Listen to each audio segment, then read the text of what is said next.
Good evening, everyone. I'd like to call this meeting of Allegheny County Council to order. Please rise for the Pledge of Allegiance. I pledge allegiance to the flag of the United States of America and to the republic for which it stands, one nation, under God, indivisible, with liberty and justice for all. Please remain standing for a moment of silent prayer or reflection. Thank you. Please be seated. Jared, please take roll. Ms. Bennett. Mr. Betkowski. Here. Mr. DeMarco. Mr. Dewar. Here. Ms. Filiaggi. Mr. Fatulis. I'm here. Ms. Hallam. Mr. Klein. Here. Ms. Ms. Macy, Mr. Macy. Yeah, here. Thank you. Ms. Nacaretti-Chapkus. Here. Mr. Palmieri. Here. Mr. Palmasina. Here. Ms. Pritzio. Mr. Walton. Here. President Katina. Here. We have 9 members present at the moment. Thank you. Mr. Chief Executive, we have your quarterly address.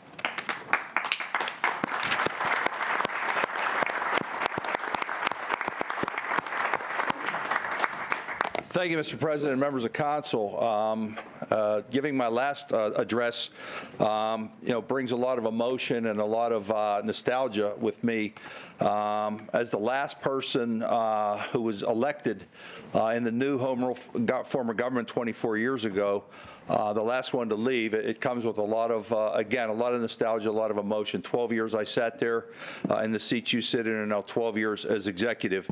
I wanted to bring tonight the folks, the directors and the deputy directors who have really served this county so well, not just during my 12 years, but before that, many of them, and will into the future as we continue to move forward. I'm going to call these directors and have them stand as we go through it. I'm going to do it in alphabetical order, starting with Administrative Services. Jess Garofalo. Jess, if you are here, if she would stand up. Jerry Teskevich held that position for many years, and then Jess has done a fantastic job in running that administration, the Administrative Services.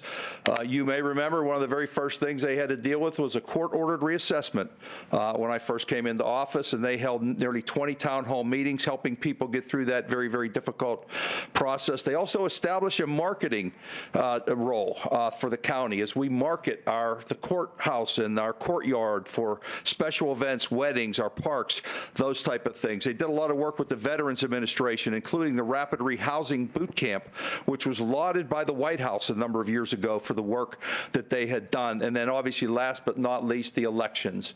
Allegheny County has become the gold standard for doing the elections under the new mail, elect by mail process. And I want to thank Jess and her team for the great work that they have done. Next, Budget and Finance, led by Warren Finkel, Mary Soroka, and now Tim Cox and Adam Lentz. We've talked about this a lot, and obviously I gave the budget address just a few months ago. Increasing the fund balance by over 1,500%, the unassigned by over almost 900%, increased our cash position by over 600%, reducing the health care cost by over $200 million in that time. The bond rating and credit rating is the highest it has been in Allegheny County for 40 years, and they've saved over almost $80 million refinancing debt. And the biggest thing I think all of us can thank is for the last 12 years, there has been no tax increase. The millage is the same as it's been, so property owners are paying exactly what they paid 12 years ago. Next, Children's Initiatives. Becky Mercatoris, that's kind of the new kid on the block. That's a new department that we established, and we appreciate you supporting that initiative. This is really about helping our kids, getting them ready for school. And what Becky and her team are doing are working with our child care facilities around this county, some of them private, some of them nonprofit, partnering with local universities, continuing to do so many things. And I know that's something the next administration has talked an awful lot about, the things that they want to do. So I want to thank Becky for coming on board and being with that. Next is communications, and that's Amy Downs, certainly no stranger, the Director of Communications. You may know that today is her day. We named her the day of Allegheny County is Amy Downs. Every one of you have worked with her.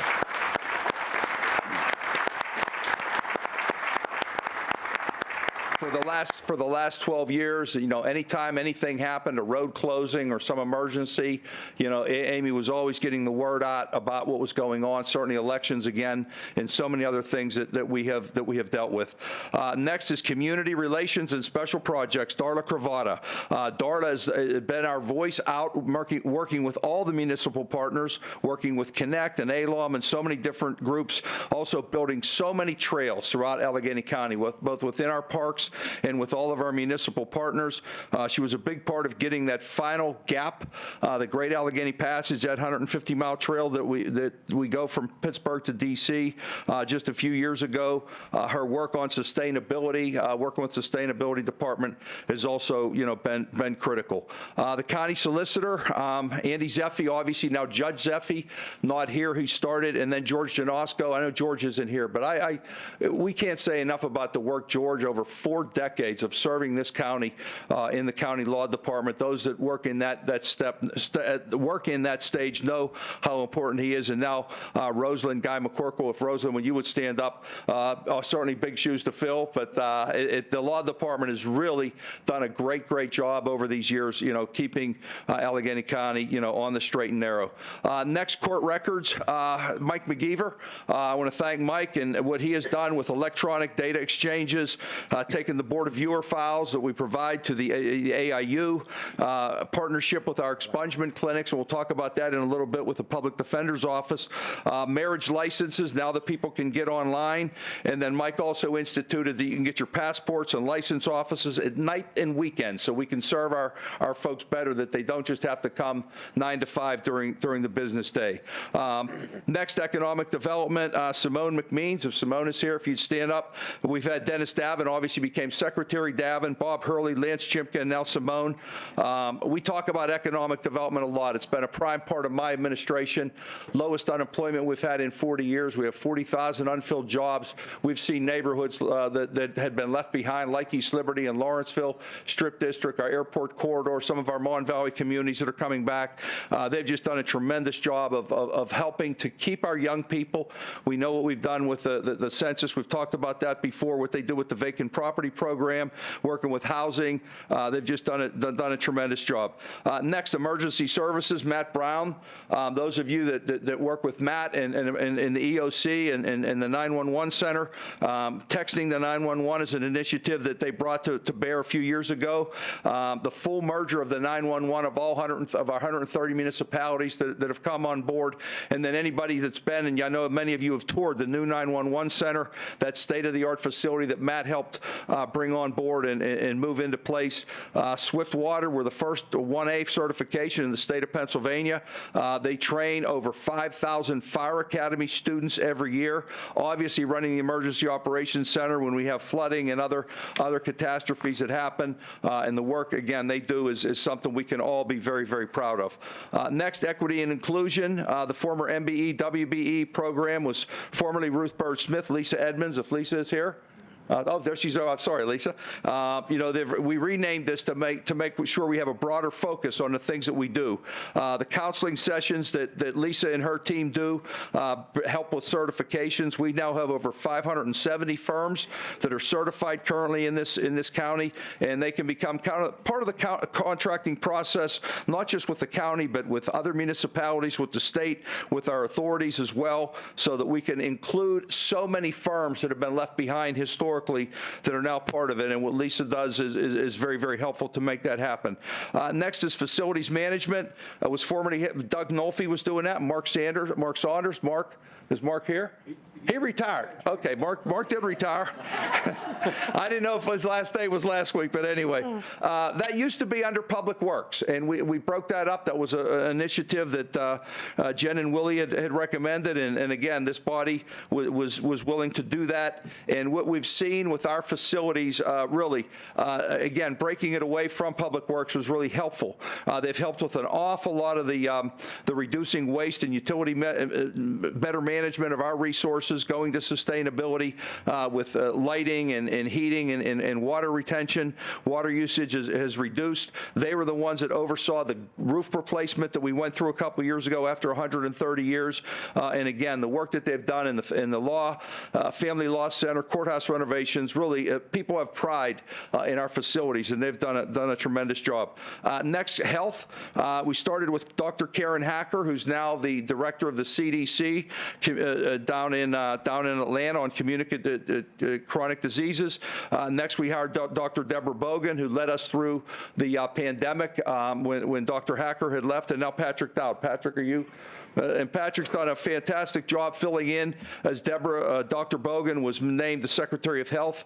This is probably one of the departments I'm proudest of the change that we've been able to make during these 12 years. We launched Live Well Allegheny, which now 70 municipalities and 19 school districts are part of, 55 restaurants, 37 workplaces, and 236 community partners are part of that, making us a healthier place for folks to live. The lead level testing that they've done, increasing the amount of children who are tested for lead, the initiative was so positive that Governor Wolf modeled that and how he did it with the state across this Commonwealth. Over 5,000 people have been trained on how to respond to the opioid overdose, and nearly 200,000 Narcan kits were distributed last year alone. They've done 280,000 immunizations. 73,000 patients are seen in our dental clinics, and obviously we know what they did during the pandemic. An unbelievable job with testing, getting information out on a daily basis, and then the vaccinations we were able to get to the citizens here in Allegheny County. And again, I've talked about this before, but the air quality reduction, the air pollution reduction we've had over these last 12 years has been monumental. 80% reduction in air pollutants, and making attainment 3 years in a row. And by the way, we're going to make it again this year because the air is actually better than it's even been those last 3 years that we did make the EPA designation. Human resources, Kathy Kennedy and now Laura Zaspel. Is Laura here? Again, a lot of innovation that has happened in the HR department. As Laura switched to online applications where people can apply for jobs much easier, much focus that Laura and her team did on employee training and development. We have had virtual career fairs that they've been able to do, and I'm proud of this, working with the manager and Laura, that the first administration in many terms to not have any layoffs during my term in 12 years, and consistent pay raises for our folks throughout the year. Human services. This is also another Aaron Dalton.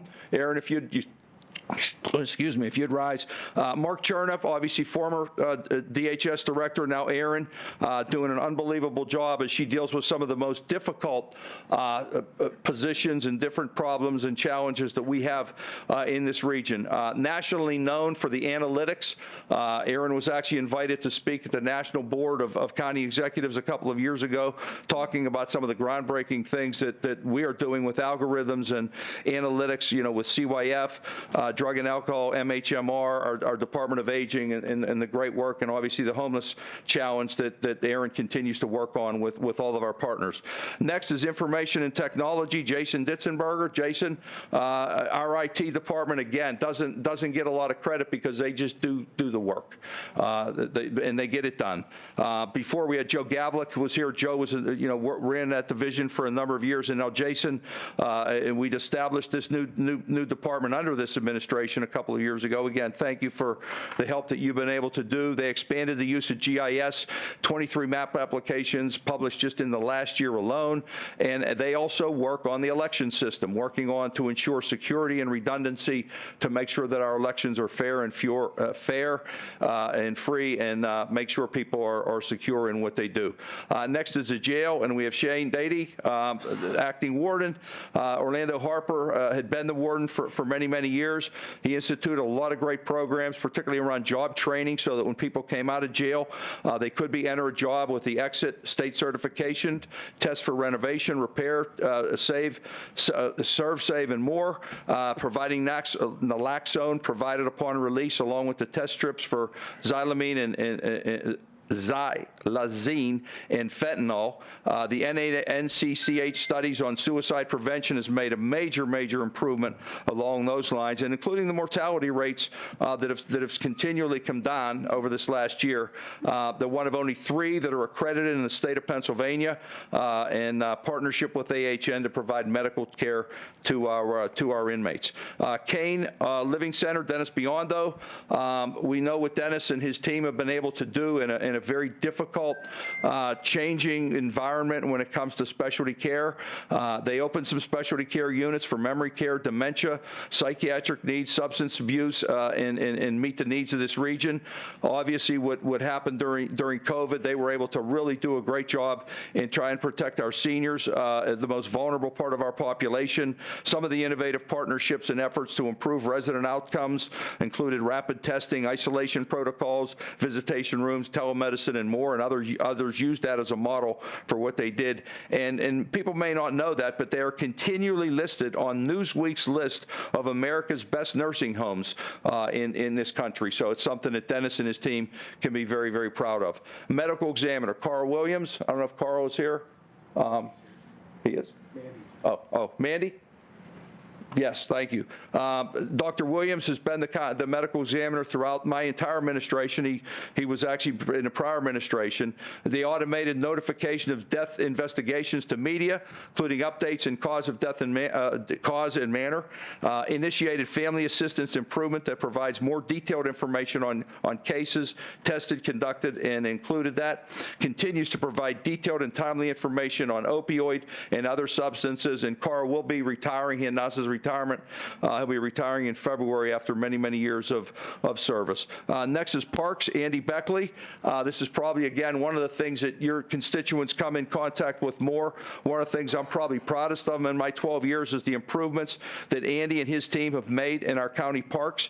We have 23 million people, 23 million visits who come to our parks every year. Obviously, some of them come more than once.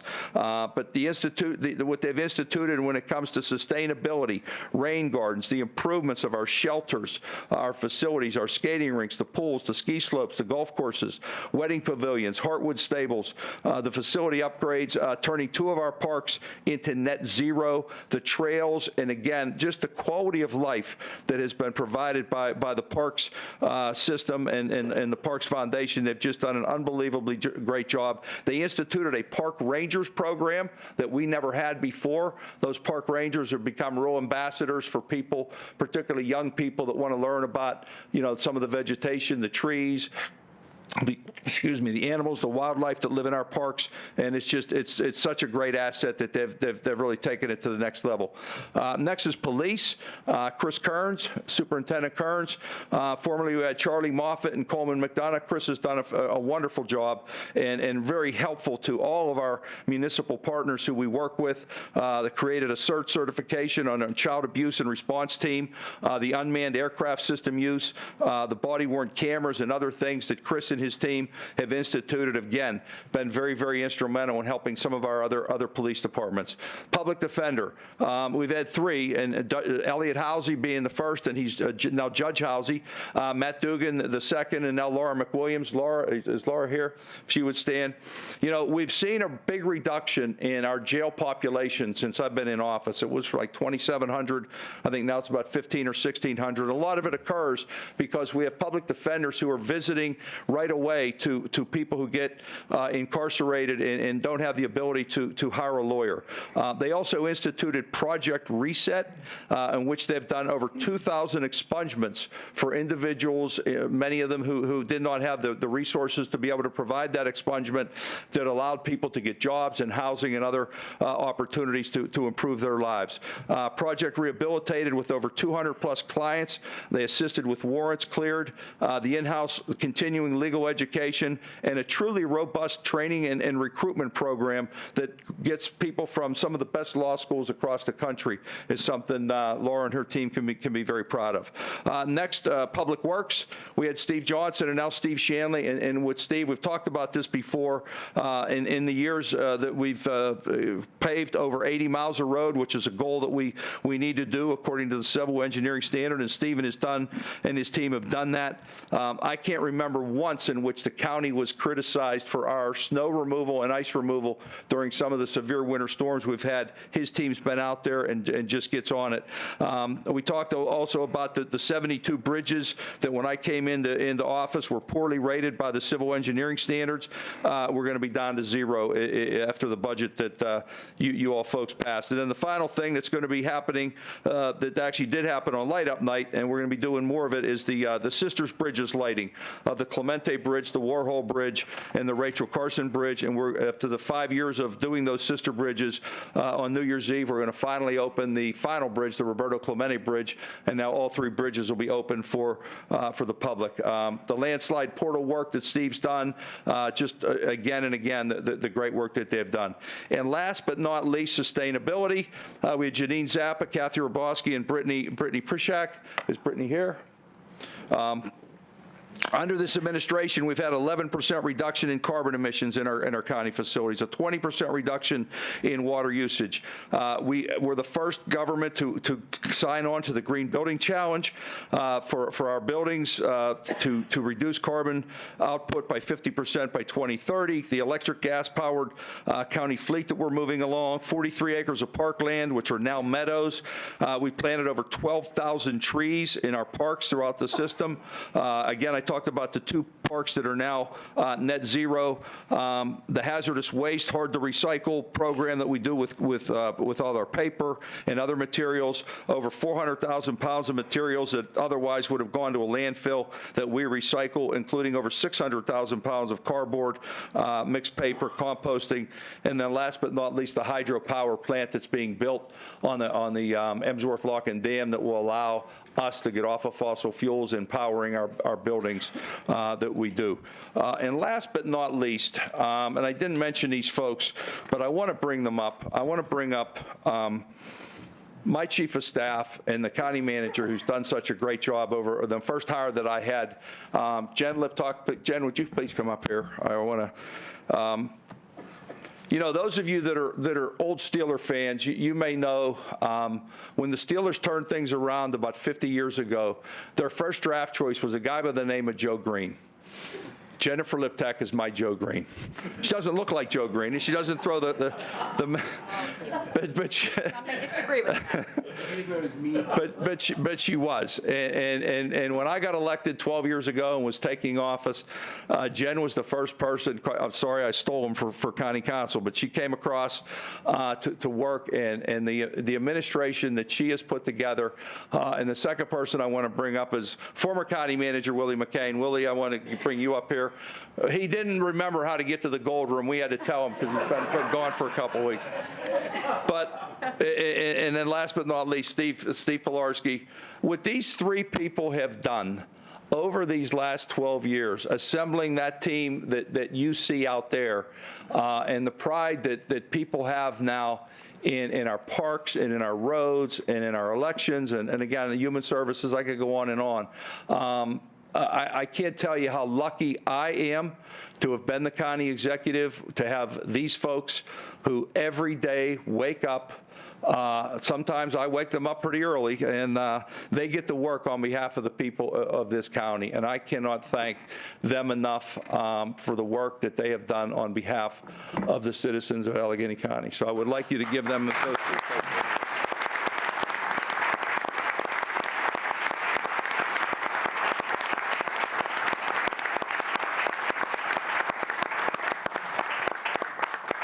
Willie didn't know he didn't have his tie on today, so we had the dress code we have. Anyway, I want to have Jennifer to say a few words because she has really put this whole thing together. We won't call you Mean Joe Green. We'll just call you Joe Green, Hall of Famer Joe Green. I don't know want to know what people call me behind my back. I'm sure it's very colorful and entertaining. So if I may, I'll just take a few moments. As a lifer in government, I cherish the moments that I get to spend working and doing the work of the people, and people don't even know. People don't even know what we do. And that's the most satisfying part of the job, is you can go out into a park and you can see something get done, or there's a program that's announced, or people talk about something they experienced within government, and you just sit back and listen. Because inside, you know that was something that we were all a part of, and it's very satisfying. I can say that my last 12 years with Rich have been some of the most engaging, challenging, exciting, and rewarding and fulfilling times of my life. I've learned and grown so much, and I really would like everyone to just take a moment and think about where we were, where we've gotten to now, and now the basis of where we're going to go. It's amazing. And it is credited to him allowing us to work. He allowed us as managers and chiefs of staff and directors to do our work. And that's not really precedented. It is unprecedented that we are permitted to just think, create an environment of thought and excitement and good work. And for that, I was very proud of to be a part of something where he let the experts work. And I think we all enjoyed it. So I'd like to thank you on behalf of everyone for just being you and being great and really allowing myself to elevate to where I am today and allowing the rest of us to come along for your ride. It's been a great one. So thank you, Rich.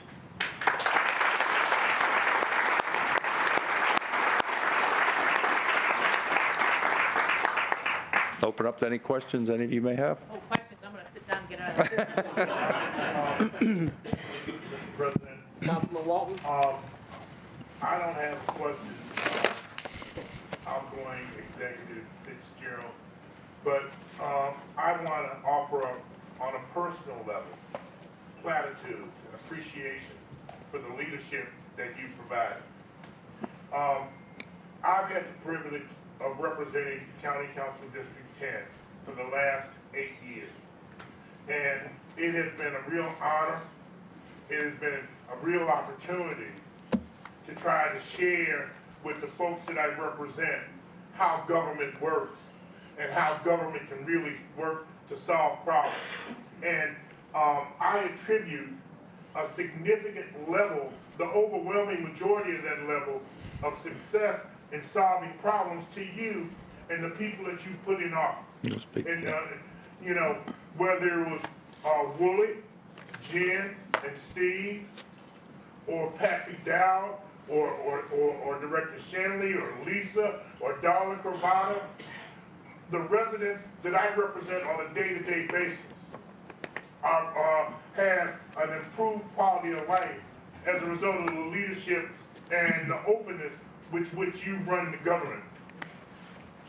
Part of what Jen just said, that you put folks in place and you authorize them to do their job and solve problems. And that's what we've been able to do. Just last week, I called Patrick Dowd, and two of my boroughs said they had a problem getting Narcan for their police departments in the amounts that they wanted. I called Patrick. Patrick said, "Have the folks call me. It's done." It's that kind of leadership. Working with Woolley and Steve and Jen, and man, it's crazy. It's been a privilege. Darla, thank you. Rich, you gave Darla the opportunity to solve problems from Wilkinsburg and Edgewood. Getting sewage stopped being dumped in the Little League field. It's that kind of leadership. It's that kind of support. Man, look, the county's a much better place today than it's ever been, and it's a result of your kind of leadership. Thank you for being a leader. Thank you for being a friend. Thank you.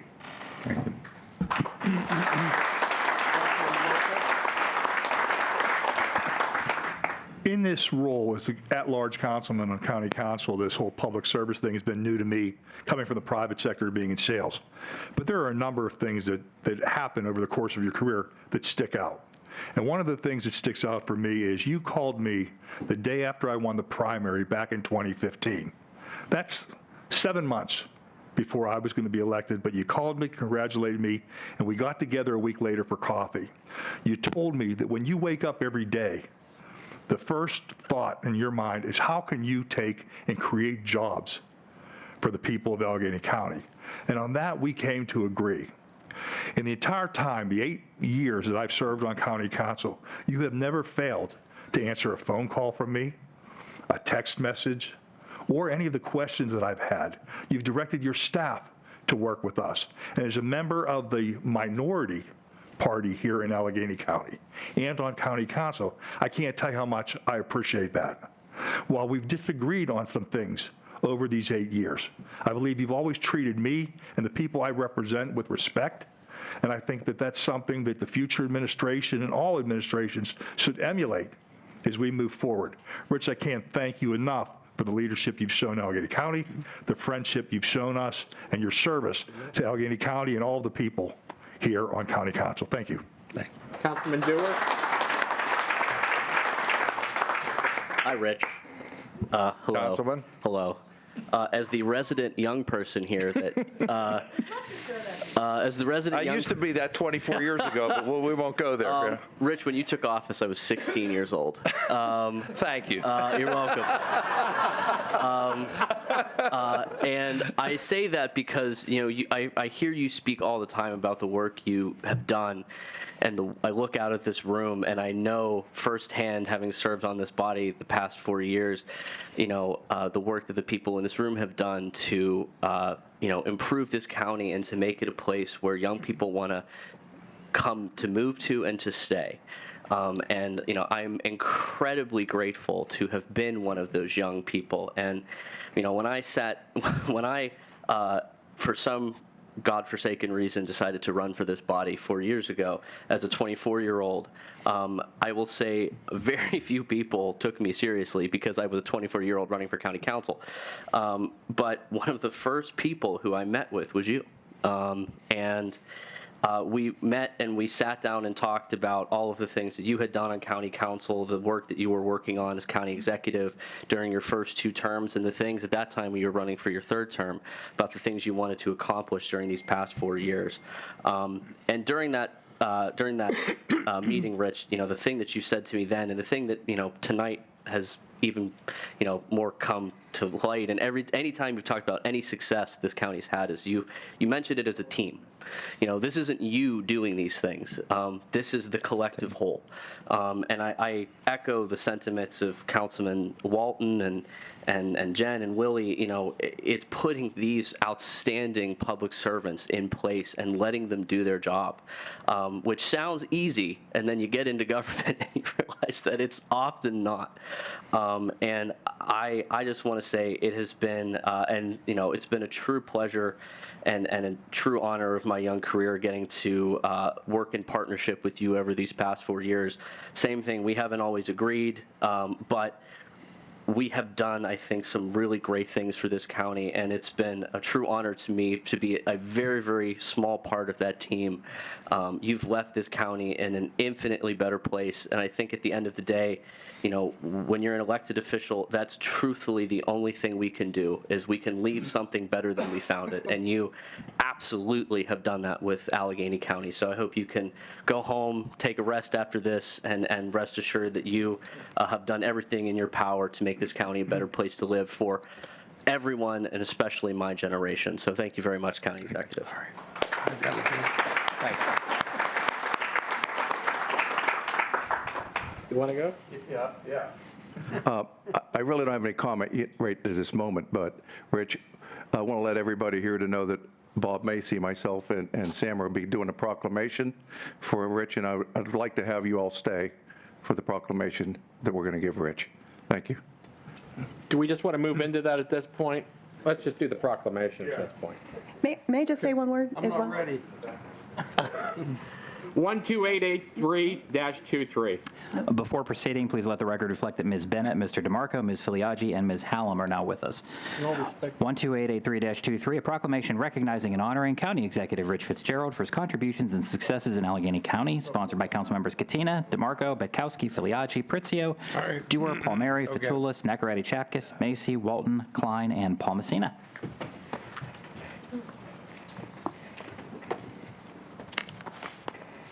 Get to stay up here a little longer. Well, first, I'd like to thank all the directors for being here this evening as well. And, at one point, I thought you were here for me. But I want to thank Jennifer and Willie and Steve. You've been great as working with you guys, and I hope to see you stick around a little longer. And Jennifer, you're more like my daughter. than a worker, that's for sure. So that's our relationship. So I want to talk about a little personal relationship between me and Rich, take us down memory lane a little bit. I mean, I want to stand up here and tell you how wonderful you are, but we'll get to that. So my journey with Rich started in 2007. I had run for county council, and I had a big party at the Harmer House, over 300 people, and Rich showed up to support me the very first night. Most of the pictures were him in the bar, if you recall, but we did have a great evening, and that's how it's kind of been as far as him and I. On December the 4th, I ended up taking office a month early, and I had to be here for the drink tax the first night. It was December 4th, 2007. Rich told me to get a new suit, get a tie on. He says, you got to go vote for the drink tax. I said, but I don't take office till January. He said, you won the special election for the Republican write-in, and I have no idea how that happened, but I figured my opponent would have at least tried to finish your own term. But anyhow, I showed up, and of course, you guys probably all know that I have a liquor license, a bar, restaurant, and there was no way I was going to vote for that. So I ended up going on TV for about 3 days, and radio and newspapers, and after the third day, Rich called me up. He said, are you going to shut up or what? So I listened to him. I did. I kept quiet because, I figured, okay, I beat that drum long enough, and news media is what it is. But I get this phone call from Tony DeLuca, and he's hysterical, our state representative. He couldn't stop laughing. He says, Fatoulis, he says, I thought you were going to be a quiet guy. He says, you're on every news channel, newspaper, radio. He says, Marty Griffin, he says, I can't believe it. He said, I had no idea. Well, quite frankly, I didn't either. I was a quiet guy. But that time, we got past the drink tax, and I sat next to Rich up here on council, right up here, and he became my mentor for county council. He taught me how to be a councilman. So we spent countless nights at Mitchell's having a fish sandwich and a beer after our council meetings, and we all got together, all the council members, Republicans and Democrats, and we all enjoyed our personal lives versus council. And we had a more personal relationship back then. I'd like to see that again, council members, because I think it's very important for us not to just sit up here and legislate, but to be on a more personal basis. So it was in 2012, Rich is sitting up there at that chair, and he said to me, Nick, I'm going to run for chief executive. Well, it took me about a half a second to tell him I was his guy. I supported him instead of Mark Flaherty, and I had flack from Mark Flaherty telling me that elections have consequences. I said, well, if that's the case, I'm going down with the ship. I said, because Rich is my friend, and if he wins or loses, I'll still be his friend. And that's the bottom line. Now he's running for office, and before you know it, I'm getting phone calls at 6 a.m. in the morning. He's talking about current affairs, and I'm like, Rich, do you know what time it is? And I'm sure there was many other people. I heard it. I'm not sure if he got up at 4 o'clock in the morning, 5 o'clock, but he took a shave, shower, coffee, pulled out the newspaper, the computer, and he knew all the current events, and at 6 a.m. he's telling me about everything. And I'm like sitting on the edge of my bed, my wife's going, who in the hell's calling you at this time in the morning? I said, it's Rich. So I heard other people were getting the same phone call. That's for sure. And then came the endorsements. That was another episode with us. I brought my motorhome because I was up for election and to the endorsements, and Rich had brought a caterer with chicken and ribs. And we went into the endorsements, and he spent all day in there with the people promoting himself, and I didn't have an opponent, so I'm drinking, eating, having a good time, throwing paper airplanes. So with the end of the endorsement voting, Rich decides to come outside, get some air, and he wanted to get a bite to eat. Well, I had told him Rich, I got good news and bad news. I said, you know them chicken and ribs you were passing out? He goes, yeah. He says, everybody thought they were mine. The bad news is I told him it was yours when we ran out. Remember me telling you that? Yeah, that's the truth.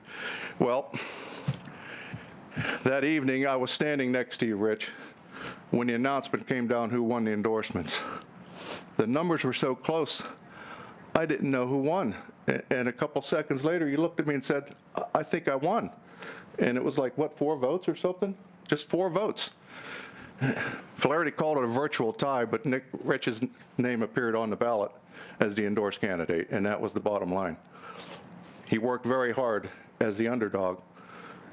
He taught me that you run hard, you run scared, no matter whether you have an opponent or not. And he certainly out-campaigned his opponent, and it showed up on Election Day. It was somewhere around 7:30 at night. I got a phone call from Rich. He said, how many polls have you been to today, Nick? I said, I don't know, about 27, 30 or so. He said, did you see any of Flaherty people, at the polls? I said, no, all I saw was your family. I said, you got enough wife and kids that you covered half the county. And that's the truth. And it was at 7:30 at night, over the phone, he said, I think I just won this election. That's when we all figured it out. And sure enough, here we are, 12 years later. Time flies, doesn't it? People like Dr. Martoni, John DeFazio, how could we forget those? I miss them people. I miss John very much. They were 2 men that were larger than life. Well, the last 12 years weren't exactly perfect. We had some rough spots, The first rough spot we had was when our district attorney had asked for an extra $1 million in the budget. And Rich told me and John DeFazio, he says, screw him, we're not giving him an extra $1 million. And John DeFazio is like this. He's rolling his eyeballs like this, and I'm rolling my eyeballs looking at John, and I said, John, you got to talk to Rich. I said, you can't make the district attorney mad. I said, you know what happened to the Ori sisters, right? I said, you can't. Ori sisters. You can't make the man mad. So they did. They sat down and they got things straightened out, and it was a good thing because the district attorney needed new drug enforcement officers, and certainly Rich went along with it and said, that's great. The next rough spot might have been a little rougher, I'm not sure. It was a girl named Chelsea. Some issues had come down along the road, and you ended up having to write her a check for something that had gone wrong. And she didn't even thank you. She didn't even give you a handshake. The following week, you gave her car. You gave her your car. And she didn't give you a kiss on the cheek, for crying out loud. I mean, the last girl I gave a card to, I married her. But we got past that. So I've been accused of being Rich's guy. I like to set the record straight. That's true. But what part of fixing every park in this county, what part of fixing all of our roads, what part of economic development, jobs, was anybody mad about? His legislation over the last 12 years was an easy vote. I mean, how could you not? Some of the biggest things we did was the Marcella Shell. Controversial, but let's face it, at Deer Lakes Park, we ended up with, what, 20 million so far? And another 80 to 100 million at the airport. We're building a new airport because of the Marcella Shell. I mean, these are things that have been accomplished. And something else that had got done, and I'm sure all of you guys are involved with this because there were documentaries that came down about the different departments in the county, about what they did in the health board and the public works and the new roof on the courthouse here. And when I seen all that, I thought to myself, wow, what a great idea that was for people to see what this county does in a video. It was a great thing. So he always talked about his directors, I'll be honest with you. He referred to you as the people that ran this show, and he just said it tonight. He referred to himself as a ribbon cutter a couple times to me, and it takes a leader to know how to lead other people. So for that, you've been a leader for the last 24 years, and I want to thank you for that, and our friendship will continue on in the future. Thank you. Thank you, brother.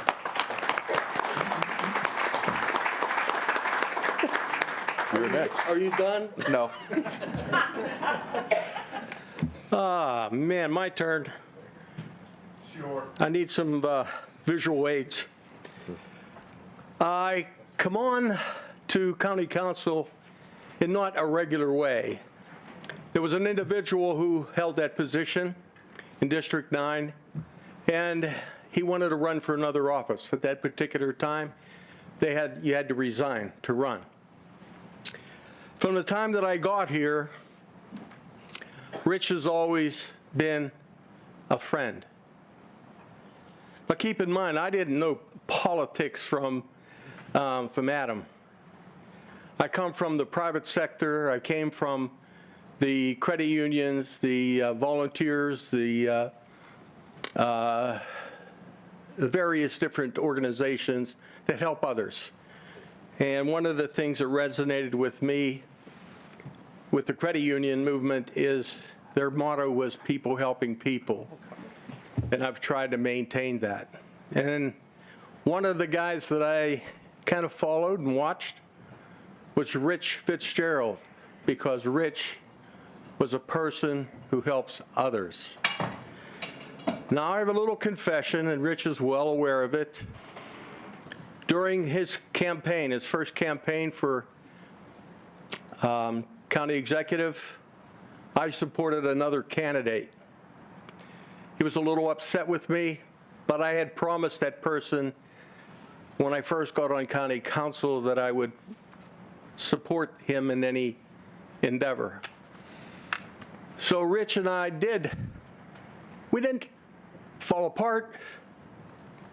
We just buried the hatchet, come back to do exactly what we have to do, and that's people helping people. So Rich never held animosities, resentments, a grudge. He was always there to help, and I admire that in him. Now, as far as the rest of you guys and ladies out there, because of his leadership, I believe, and because of your demeanor, you all have done a lot of work and helped me in many, many ways in the Mon Valley. And whether you all know it or not, I'm the most senior person on council. So I've been here through a council with Rich, as well as his term as county executive. So those are my feelings. My friend, and always will be. And I'll certainly go to him when he's on the SPC. And you all know about that, I guess. Okay, we're going to give him a proclamation, and that proclamation begins with, whereas throughout the history of Allegheny County and the Commonwealth of Pennsylvania, talented officials who possess great knowledge and determination exhibit exemplary leadership and contribute invaluable to the communities. Margaret Chase once said, "Public service must be more than doing a job efficiently and honestly. It must be a complete dedication to the people." That quote depicts the true essence of Rich Fitzgerald's character and his years devoted to serving who call this region home. And whereas Mr. Fitzgerald took the oath of office as Allegheny County Chief Executive on January 3rd, 2012, and he's currently in his third term and final term, darn. Over those 12 years, he worked tirelessly to manage the day-to-day operations of this county. And whereas, as county executive, Mr. Fitzgerald has focused on job creation and economic development. He has worked with elected officials at the federal, state, county, and local levels, as well as with community leaders in business, labor, philanthropy, to address issues that hindered growth. And he was committed to improving the quality of life of Allegheny County's more than 1.25 million residents. And whereas the 220 census members have underscored, whereas the 220 census numbers have underscored the success of those efforts. For the first time in 60 years, the county's population grew over that last decade. Just as importantly, the area also was becoming more diverse. From 2010 to 2020, the county saw an 80% increase in the Hispanic population, a 72% increase in the 25 to 34-year-olds, Tom, age group when the national average was only 11%. The increased diversity and vibrancy will continue to move this region forward. He has also advocated for social and economic equality within the community and its businesses, and has worked to ensure that government efforts, the government reflects the region's increasing diversity.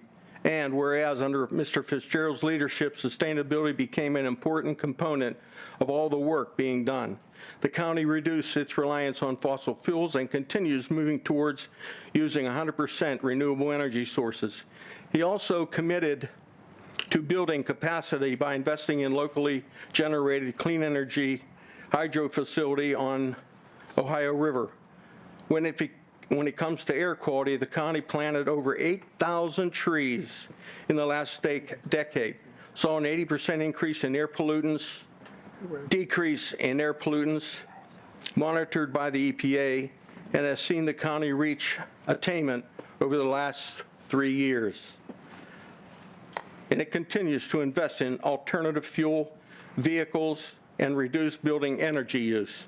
And whereas he finalized a $1 billion investment to allow drilling at the county airport that will result in $500 million in revenues to the airport authority that can be used for economic development and paying down costs, and another $500 million in private investment for infrastructure in the corridor.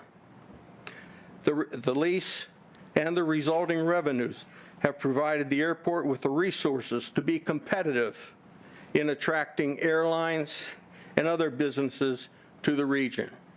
Whereas improving the financial stability of the county has been a hallmark of the administration. Through strategic and targeted actions, he increased the county's fund balance from the unacceptable $5 million when elected to over $50.5 million today. And I'm going to give it over to my friend, Sam DeMarco. Whereas, as a result of that change in fiscally responsible budgeting, Standard & Poor's and Moody's rating agencies gave the county its highest bond rating since 1983. That work allowed the county to invest in its infrastructure and ensure that sustainable practices and quality of life improvements were continued. And whereas Mr. Fitzgerald also reduced the county's debt per capita and did so without increasing the millage rate or raising property taxes.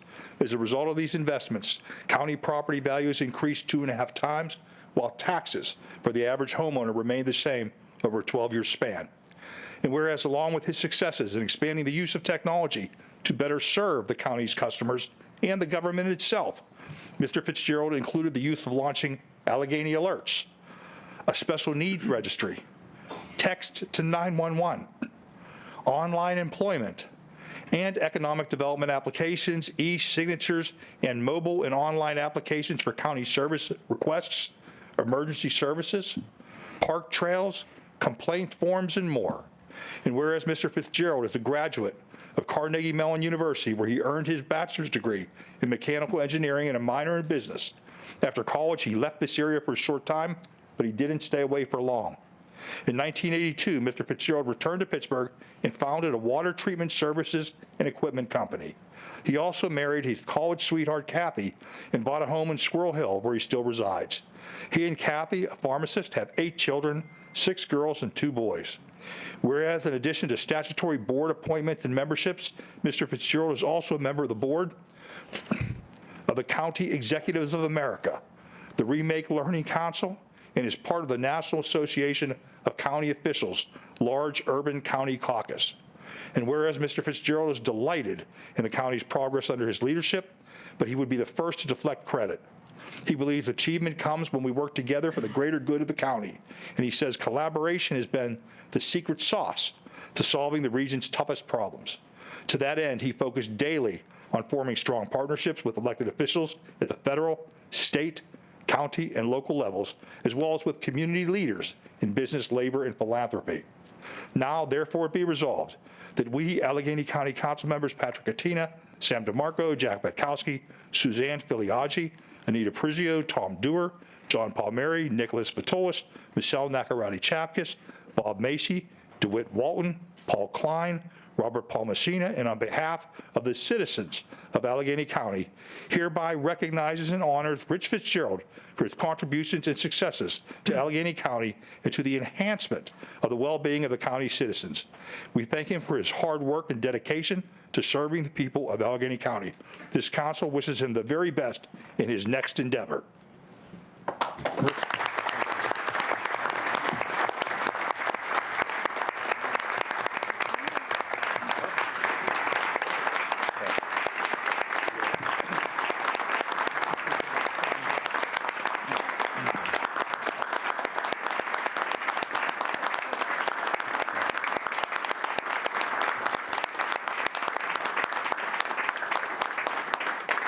Well, first of all, thank all of you for this wonderful proclamation and the wonderful words.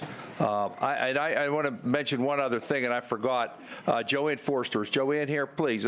I forgot Joanne. She's director of data center that Willie created way back when, and all the data that we're able to use. Willie McCain had created County Stats, and I apologize, Joanne. I just, every once in a while, well, not every once in a while, we screw up. The one thing I can tell you is, I first of all, grateful. I am so grateful that the citizens of Allegheny County decided to entrust me for the last 12 years in leading this government.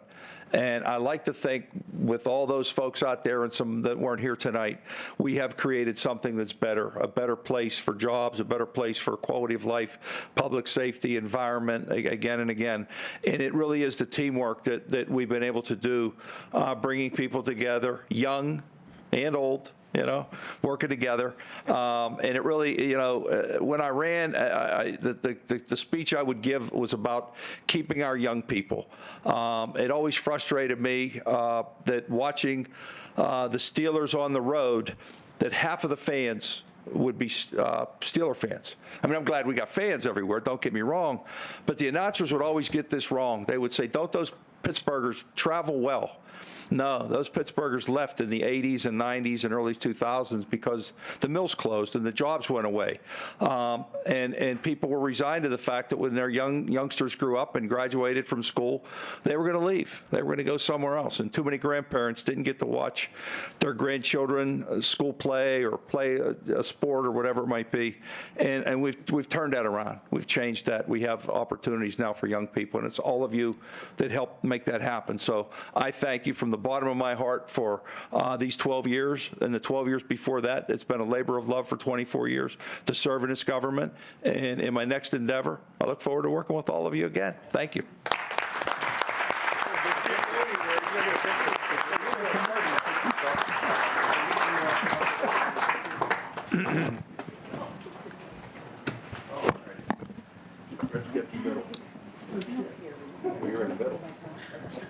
And Amy, don't you go sneaking high.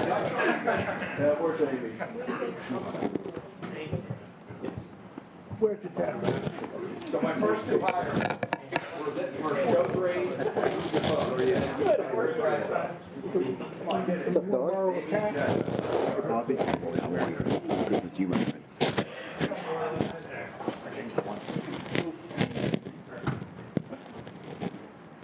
All righty. Hey, everybody, right on me, right here. All right, ready? 1, 2, 3. Here. Okay, ready? 1, 2, and 3.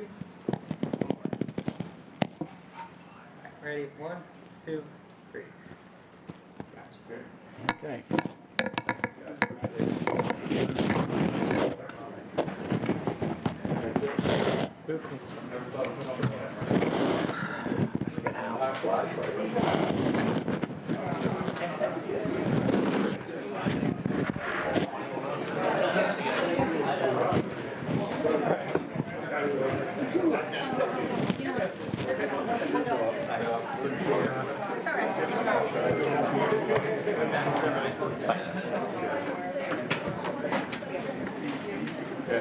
All right, bye, guys. Oh, Mike. Let's see. 12884-23 is going to be held. So that leaves us 12890-23, and that's to be read into the record. That's a proclamation recognizing the 35th anniversary of the Center for Urban Biblical Ministry, sponsored by Councilmembers Klein and Walton. Any public comment on agenda items? We have several. First up is Marilyn Jenkins.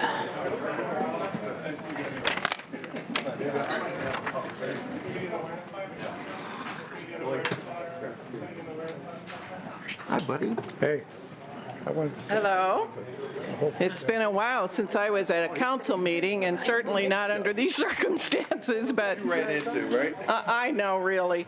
My name is Marilyn Jenkins. I'm here as a private citizen. I am a resident of your president's district, and I'm here just briefly, I promise to be brief, to encourage you to think about the future.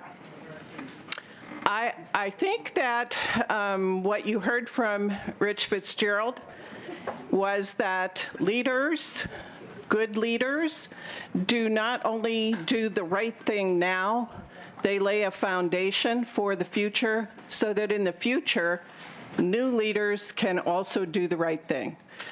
I am not here to say that any process that you may have had regarding reapportionment, redistricting, was handled incorrectly.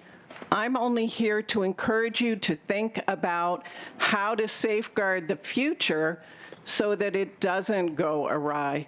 So I am encouraging you to think about the possibility of adopting some new standards and a new process for how that redistricting happens. And I would encourage you to think about that because I know you to be honorable people who are interested not only in doing the right thing now, but in laying a foundation for the future. Thank you. thank you. Next. Next is Ruth Quint.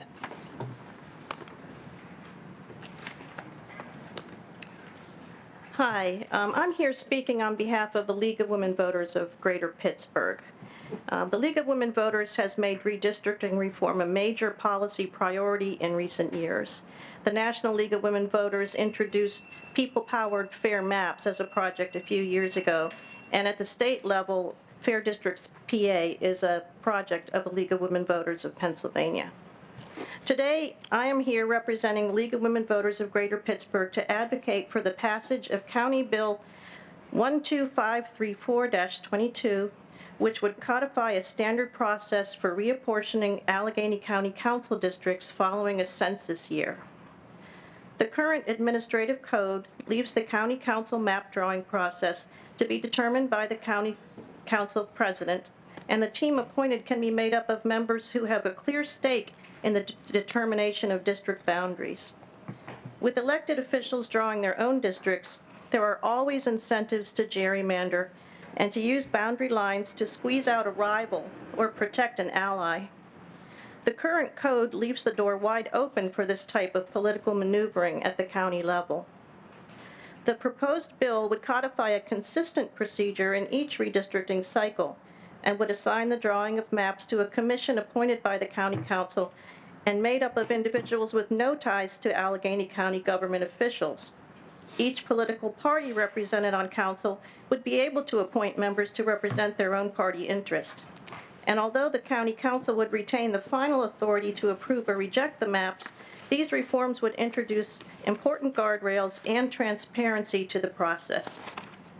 In the interest of codifying a process that moves county council redistricting towards transparency and accountability, the League of Women Voters of Greater Pittsburgh urges that Bill 12534-22 be brought to a vote and adopted. Thank you. Thank you. Next. Next is Susan Thornton Lara.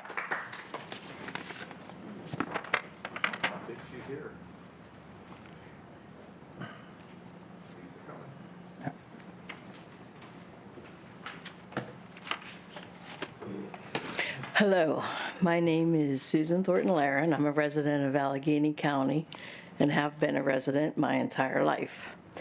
I would like to thank Councilmember DeMarco and Councilmember Katina for sponsoring me to be appointed to the Board of Property Assessment Appeals and Review for the term to commence on January 1st, 2024, and ending on December 31st, 2026. I'm honored to be nominated. I would like to describe my qualifications to be appointed to the role of board member to the Board of Property Assessment Appeals and Review. I have participated in 2 countywide reassessments in 2001 and 2012. I have data collected, mapped, and data entered parcels, lots and blocks across Allegheny County. I am a certified Pennsylvania evaluator, which is a license under the Appraisal Board, which qualifies me to value for taxation purposes. I was a state certified assessor for Allegheny County for almost 20 years. If appointed to the Board of Property Assessments, Appeals, and Reviews, I will be honored to be the first assessor on the Board of Property Assessment, Appeals, and Reviews. I am qualified and ready to start working. I believe training would be minimal and the learning curve would be small. I have worked and I am knowledgeable of the assessment database.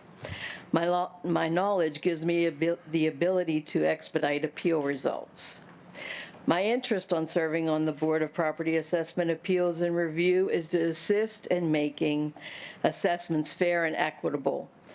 I have worked in the assessment field for over 25 years. I believe I will be useful in expediting appeal results. I do not have any conflict of interest in serving on the Board of Property Assessment, Appeals, and Reviews. Thank you. Next. Next up is Catherine Garfinkel.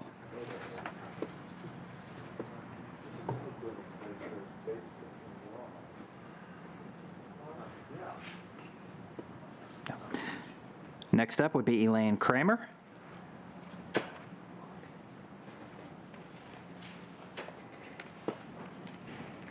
Good evening. My name is Elaine Kramer. I'm from Mount Lebanon. And I'm here tonight to speak in favor of 3 bills put forth by my commissioner, Tom Doerr, District 5. I support all 3, and I encourage you to as well. However, I'll spend my time on Bill 1253422, the reapportionment ordinance. To speak up for this, I'd like to take you into the Wayback Machine to November 8th, 2017. Several of you were in office at that time, and I'd like to remind you of your votes that night on a bill about fair redistricting.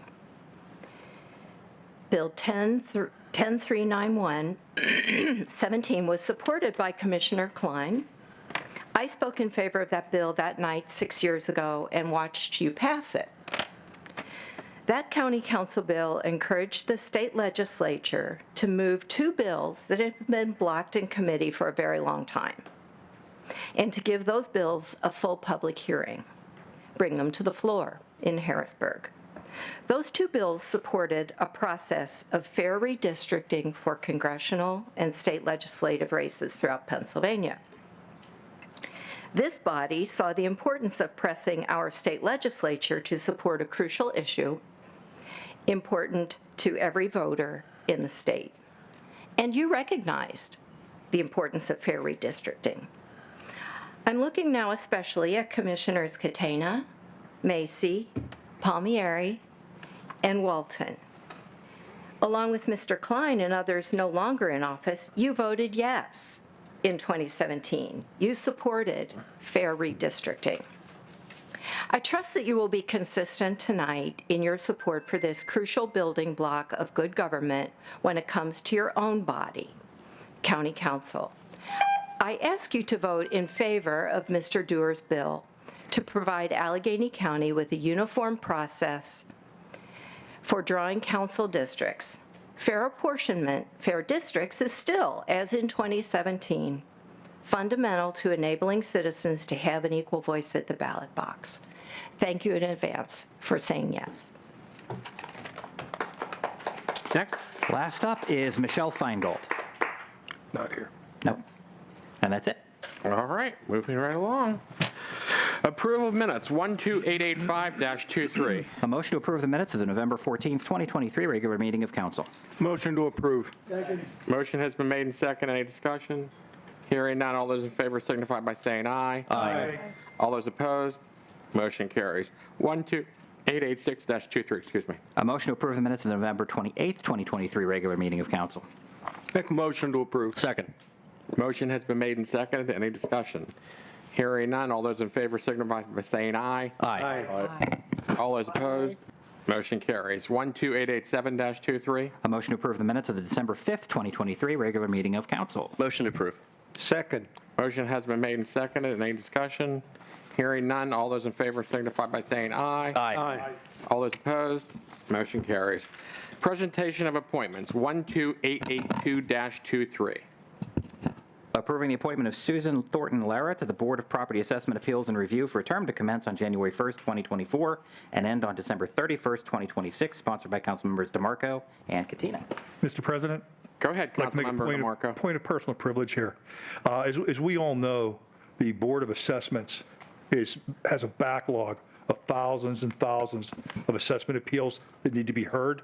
And because of folks, they're already short-staffed, and folks are being term limited and being moved off of that. And that's why I'd like to make a motion tonight to request a roll waiver to allow us to potentially vote on the appointment of Ms. Lara here if this motion passes. Second. Motion has been made and seconded. Any discussion? Mr. President, this will require 2/3. Yep. Okay. Hearing no discussion, go ahead, take the roll. On the motion to waive the rule, Ms. Bennett. No. Mr. Bekowski. Yes. Mr. DeMarco. Yes. Mr. Dewar. Yes. Ms. Filiaggi. Yes. Mr. Fatulis. Yes. Ms. Hallam. No. I'm sorry, that's a no? That is a I think it's No. Thank you. Mr. Klein. yes. Mr. Macy. Yes. Ms. Nacarati-Chapkus. yes. Mr. Palmieri. Yes. Mr. Palmesina. Yes. Ms. Pritzio. Mr. Walton. Yes. President Katina. Yes. Ayes 12, noes 2, with one member not present. The motion passes. Councilmember DeMarco, would you like to make the motion to approve? Yes, Mr. President, I'd like to make a motion that the council approve the nomination of Susan Thornton Lara to the Board of Property Assessments. Second. Motion has been made and seconded. Is there any discussion? Hearing no discussion, Jared, please take a roll call vote. On the motion to approve the appointment, Ms. Bennett.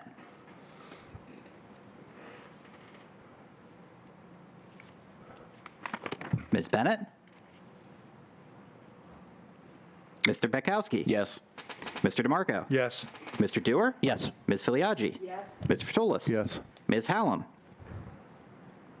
No. Mr. Klein? Yes. Mr. Macy? Yes. Ms. Nacarati-Chapkus? Yes. Mr. Palmieri? Yes. Mr. Palmesina? Yes. Ms. Pritzio? That sounded like half. Mr. Walton? That sounded like live. President Katina. Yes. Ayes 12, 1 no, and with 2 members not present, the motion passes. Okay, unfinished business, Committee on Economic Development and Housing for the second reading, 12868-23. An ordinance approving the sale of the county's interest in a 3 taxing bodies parcel of property located at Glen Avenue, Wilkinsburg, Pennsylvania 15137, identified as Block and Lot 232J155 for the sale price of $400 to Mr. Neil Straub, sponsored by the Chief Executive. Councilmember Bukowski? The Committee on Economic Development and Housing met on December 6th and affirmatively recommended this ordinance to council. I make that motion. I'll second. Second. Motion has been made and seconded. Any discussion? Hearing none. Roll call vote, please, Jared. On the motion to approve, Ms. Bennett.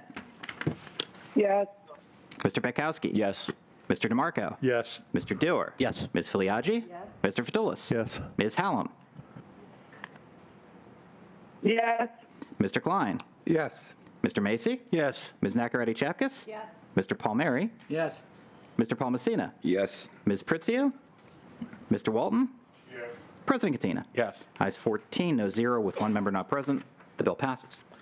One Committee on Government Reform for the second reading, 12480-23, or 22. An ordinance of the County of Allegheny, Commonwealth of Pennsylvania, amending the Administrative Code of Allegheny County, Section 5-1009.08, entitled Paid County Holidays, in order to designate the second Monday in October as Indigenous Peoples' Day rather than Columbus Day, sponsored by Councilmembers Bennett and Pritzio. Councilmember Hallam?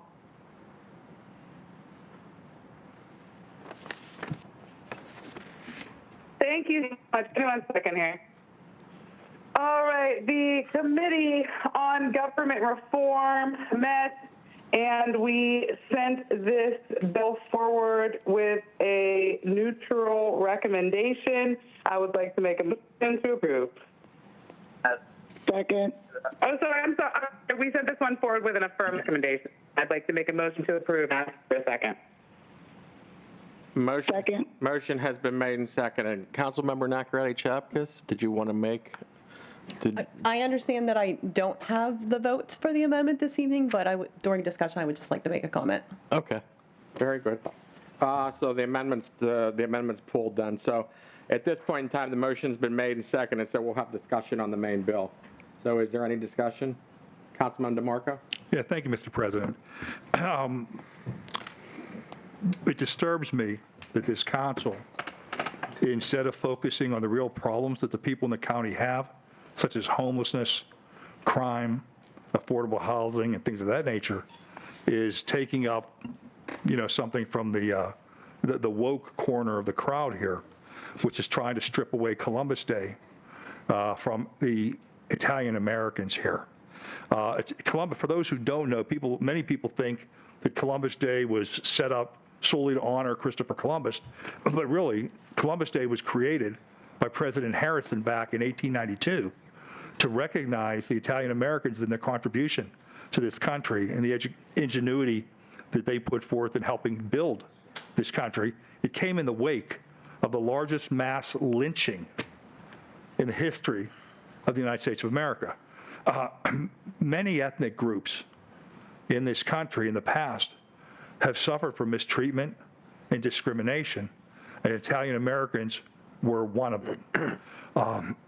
This holiday, again, which was created by President Harrison, which was recognized by President Biden as recently as last year here, I just find it distasteful that rather than trying to create another day to recognize indigenous people, that we want to take and strip away the holiday from Italian Americans who've worked so hard and contributed so much to this country. It seems to me that this isn't about creating a day of celebration for Native American culture, but rather a day aimed at demonizing the European immigrant roots of the nation.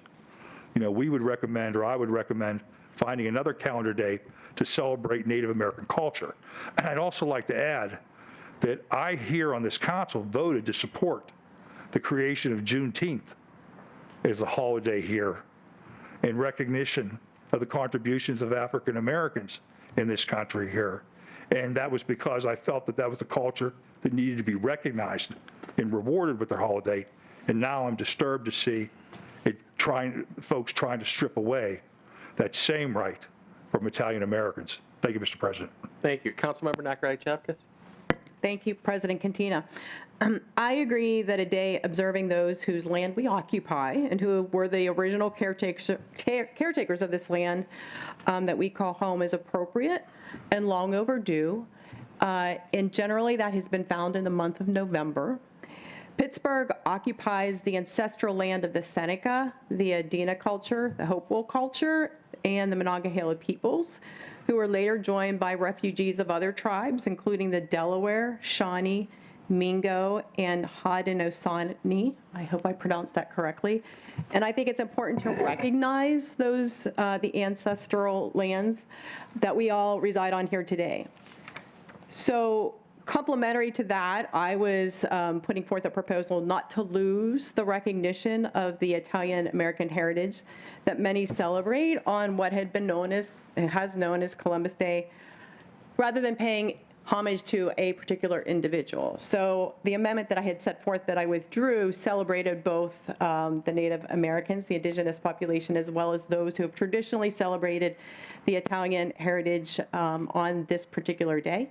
And so I would be looking forward to, in the new year, working on something for Indigenous Peoples Day in November, and would encourage my colleagues to work with me on that moving forward.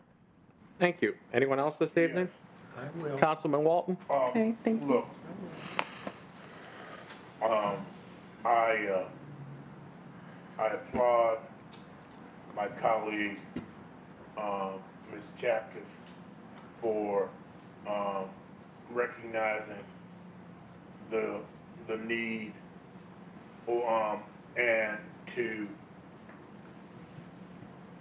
be more cognizant of indigenous people. And I think that's important. But I also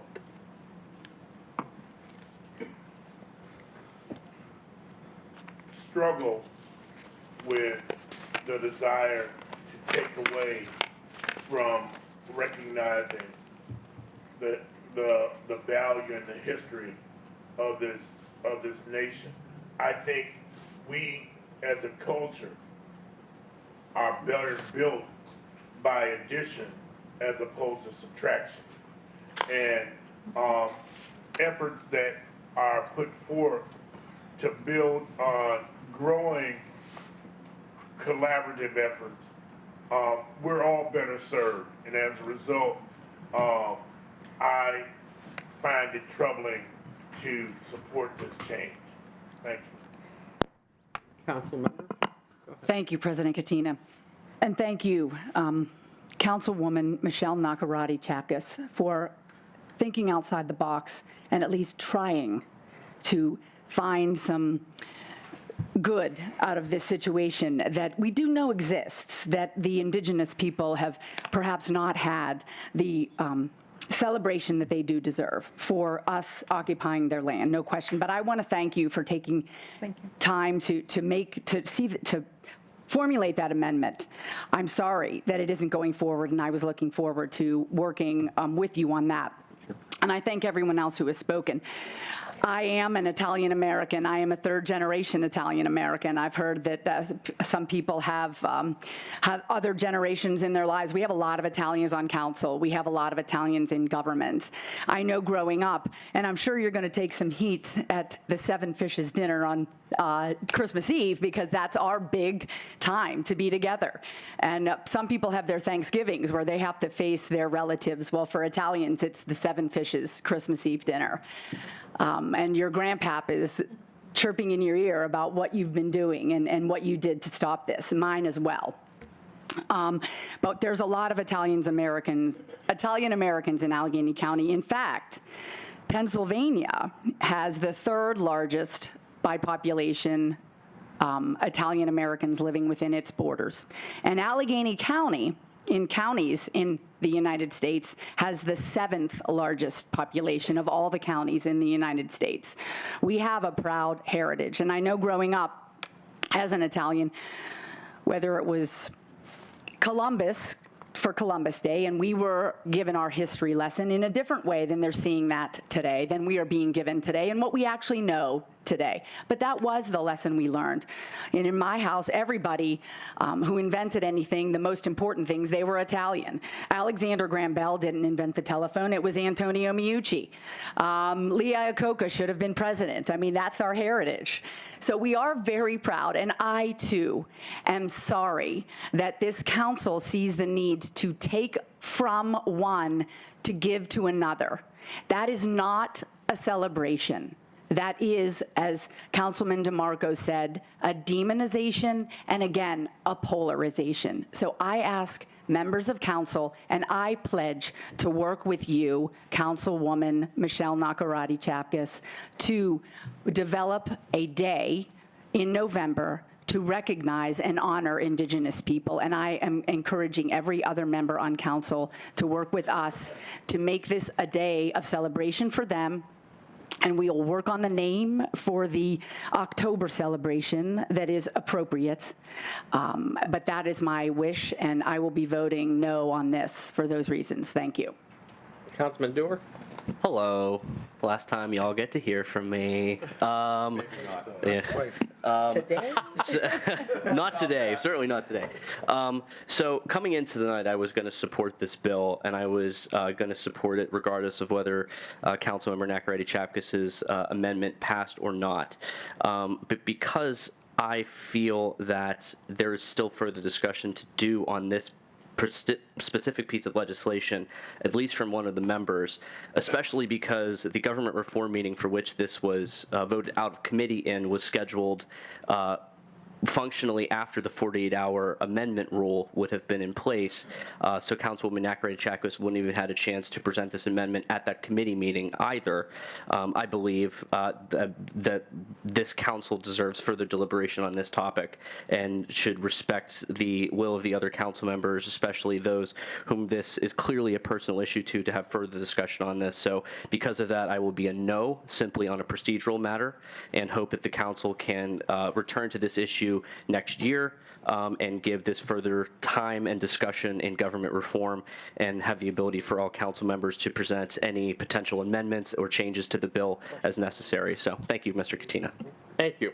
Anyone else this evening? Councilmember Palmieri? Mr. President, members of council,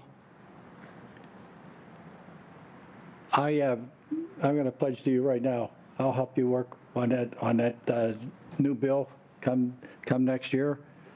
And I thank you for being so conscientious about things. However, I want to say, if this thing would have passed, my mother and dad would be rolling in their graves.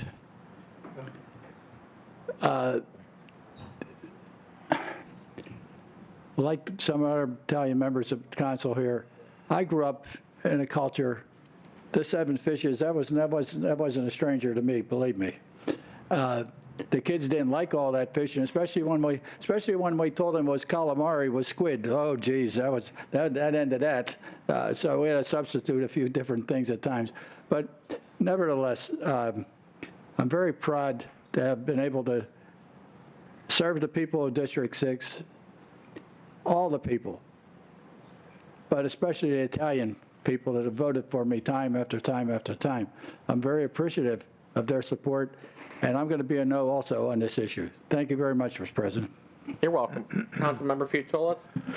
Thank you. Yeah, I don't want to get deep into the discussion, but I'm just personally not trying to rewrite history to change a holiday. But I am receptive to the possibility of giving another day to the Indigenous people in this county, but I don't. That's another discussion. But thank you, Councilmember Klein. You know, I was of one mind when I came in here this evening, and I have long believed that we ought to set aside today to recognize Indigenous people and their contributions to our culture. And of course, their lives were disrupted by the great explorations of this continent. But at some level, I don't believe that the achievements and the accomplishments and the contributions of Italian Americans should be linked to Christopher Columbus. I mean, I'd be much happier with a Michelangelo Day or a Pavarotti Day, but that is probably not going to happen. I mean, clearly history has shined a light on the reality of Columbus, and, that has to cast a pall over, the legitimacy of honoring him with his day. But I would certainly be willing as well to work with my colleagues here on council to find a different path forward. And I think that there ought to be a day when we recognize Indigenous people and have a day to recognize them as well. But I think that given the reality that there are many who view this very differently, and I'm paying attention.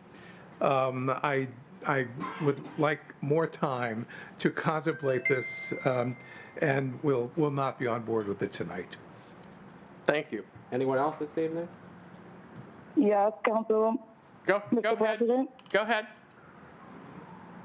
I just want to say thank you, Mr. President. And I just want to say, first, I did not, or this was not an intent to erase a full culture. This was strictly, as I said in the committee meeting, about Columbus, and specifically Columbus and the holiday being named after Columbus, who did murder and participate in genocide and slavery and all other types of things that we definitely would not agree with today. And so it was not ever intended to erase Italian American heritage, as I know that heritage is, as other heritage, are very important to the whole. And so I thank Councilwoman Nakaradi-Chapkus for talking about creating something in November. I would just hope that that is also a countywide and holiday. I think the reason why folks have been seeking to change Columbus Day into Indigenous Peoples Day is because there is no national holiday commemorating Indigenous people who were the first people here. And so while, of course, I'll be a yes on this, I do hear that this will probably not pass, and I do encourage and thank Council for continuing this conversation in the next session, as I will not be here. I look forward to seeing what Council comes up with. Thank you, Mr. President. Thank you. Anyone else this evening? Go ahead. I'd just like to add one other thing. I think it's a cautionary note for all of us. You know, the history of this country, history of this world has not been without, failures or terrible things having occurred and happened. And things that we do today can't erase something that may have happened in the past. And I think it's important that we recognize our history, both good and bad, that we try to learn from it so that we can all be better moving forward.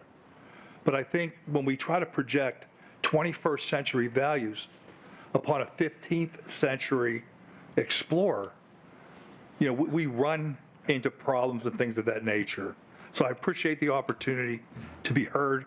I appreciate my colleagues' sentiments and understanding how important this is in regards to Italian Americans. Thank you, Mr. President. Thank you. Anyone else tonight? Hearing no one else.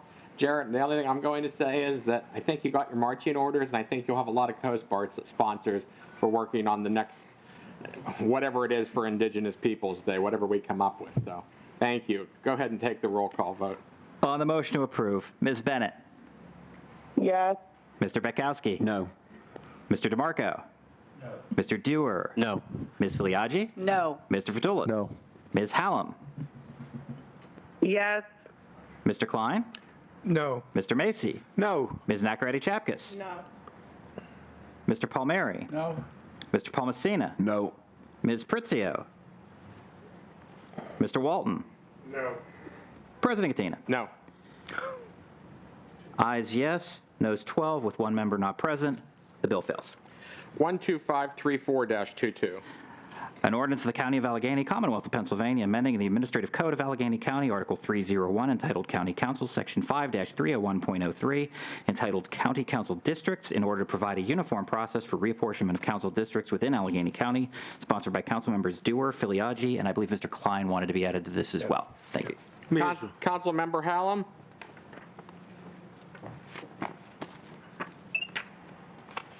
Thank you so much, President Katina. The Government Reform Committee met and set this bill out with a neutral recommendation. I would like to make a motion to approve and ask for a second. Second. Motion has been made and seconded. Councilmember Dewar? Yes, President Katina. Prior to the meeting tonight, following some of the conversation I had sent out, I had some conversations with members about one particular small issue they had with this bill, and I had wanted to present an amendment to address those issues, specifically an issue in regards to the staffing of the bill. The original bill allotted for the option of 2 county maintained what would essentially be consultants as an option for the commission to bring on. There was some concern about the administrative overreach or involvement with those two positions, and to be quite honest, in my head, those two positions would have been purely administrative in nature, helping run the meetings.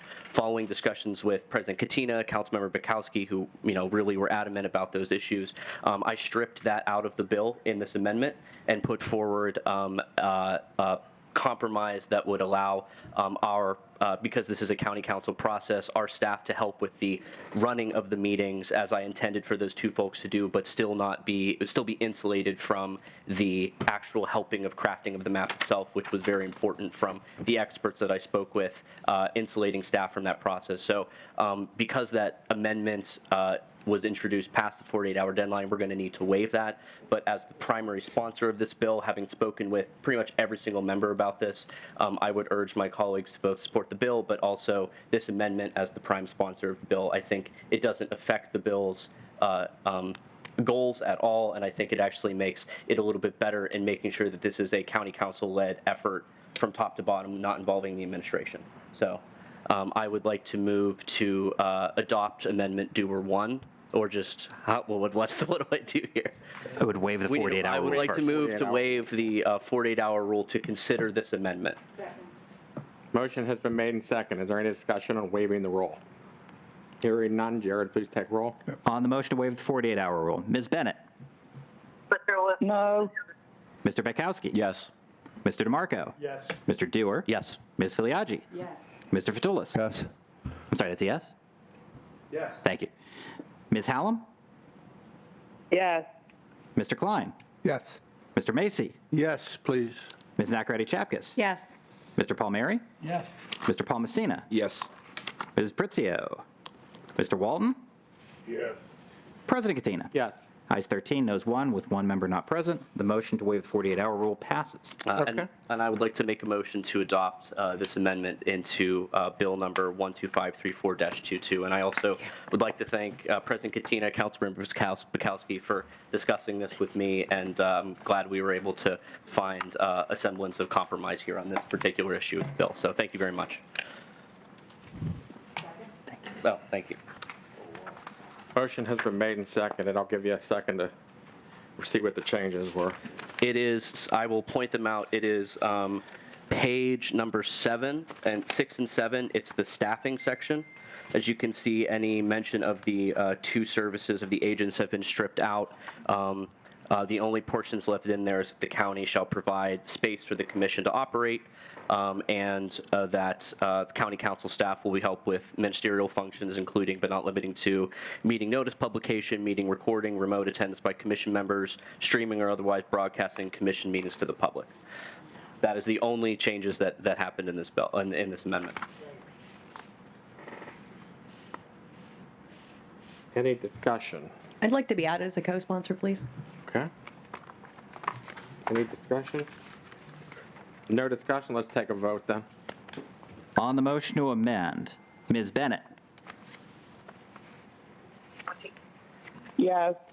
Mr. Bekowski? Yes. Mr. DeMarco? Yes. Mr. Dewar? Yes. Ms. Filiaggi? Yes. Mr. Fatulis? Yes. Ms. Hallam? Yes. Mr. Klein? Yes. Mr. Macy? Yes. Ms. Nacarati-Chapkus? Yes. Mr. Palmieri? Yes. Mr. Paul Messina? Yes. Ms. Pritzio? Mr. Walton? I'll abstain. Just get him your abstention reason at some point. And President Katina? Yes. Ayes 13, no 0, with one member absent and one abstention. The amendment passes. Okay, so let's vote on the main bill. The bill is amended. Or is there any, so you want to make the motion to vote on the bill as amended? I'll make the motion to vote on to approve the bill as amended. Is there a second? Motion has been made and second. Any discussion? Councilman Klein? Yeah. Well, I'd just like to say that, of course, what we're contemplating here seems to reflect a healthy reform measure. And a couple of things that we have to come to terms with at some point is that there has long been a cloud of suspicion that has hung over elected officials who have over time mechanically engaged in this practice of drawing the districts that they end up ultimately representing. And it is probably something that we could describe as self-dealing, and it's probably not very healthy, and it really does stifle transparency. I would imagine that between now and the next census, we will be getting a lot of help from people with expertise, those who understand the math. There is math here that is actually used in determining the fairness of district maps. People who are free of self-interest and political machinations that sometimes shackle independent thought. Much that is wrong in our politics today springs from the seeds of gerrymandering. And in this county, we have an opportunity to do better by those who have elected us to serve. And I think that with this measure that Councilmember Dewar has championed, we have an opportunity to do that. So, thank you, Tom. Thank you. Councilman Dewar? I will keep this very quick.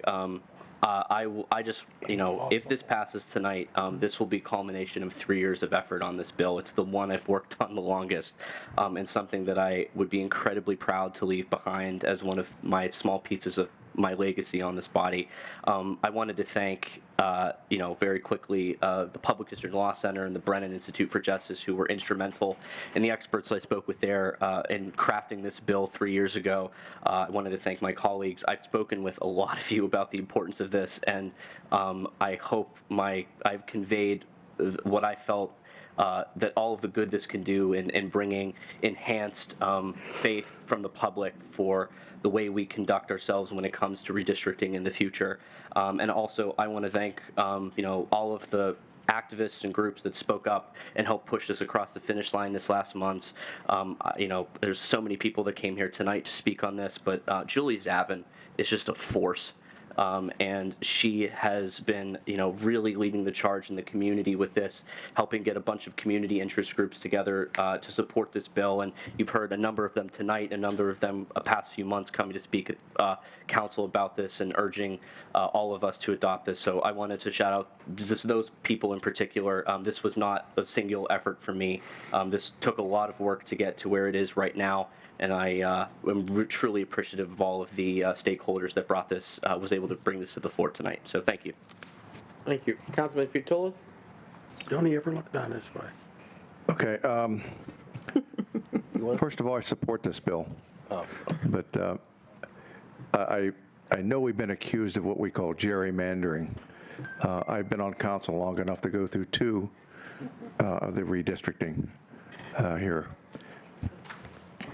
We know for a fact that you can't split districts. Specifically, I have 16 or 17 districts, and you have to have them all. You can't take a half, like a state rep has a half of a community. Penn Hills, Plum, have a couple, different state reps. So the process went well with our staff 10 years ago and council members.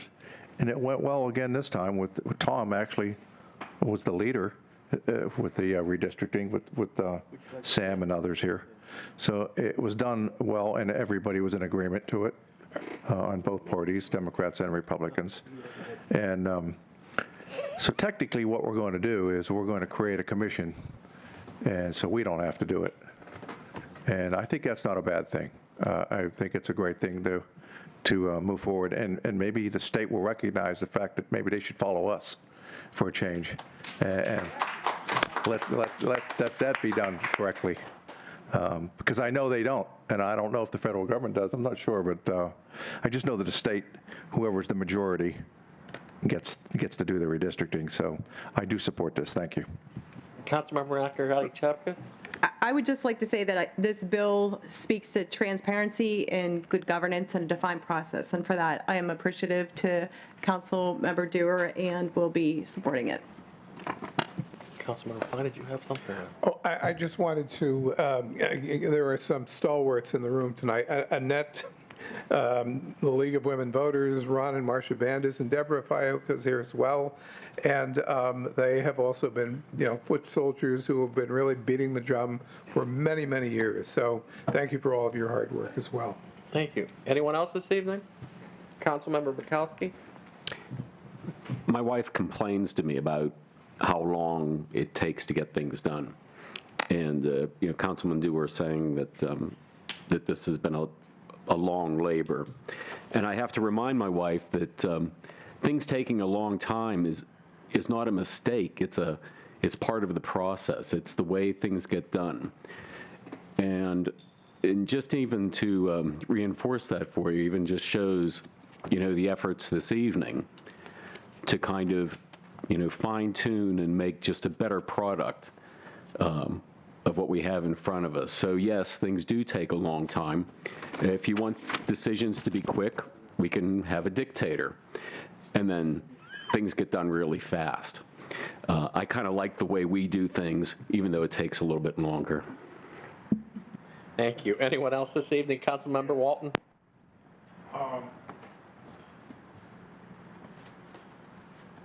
Historically, I've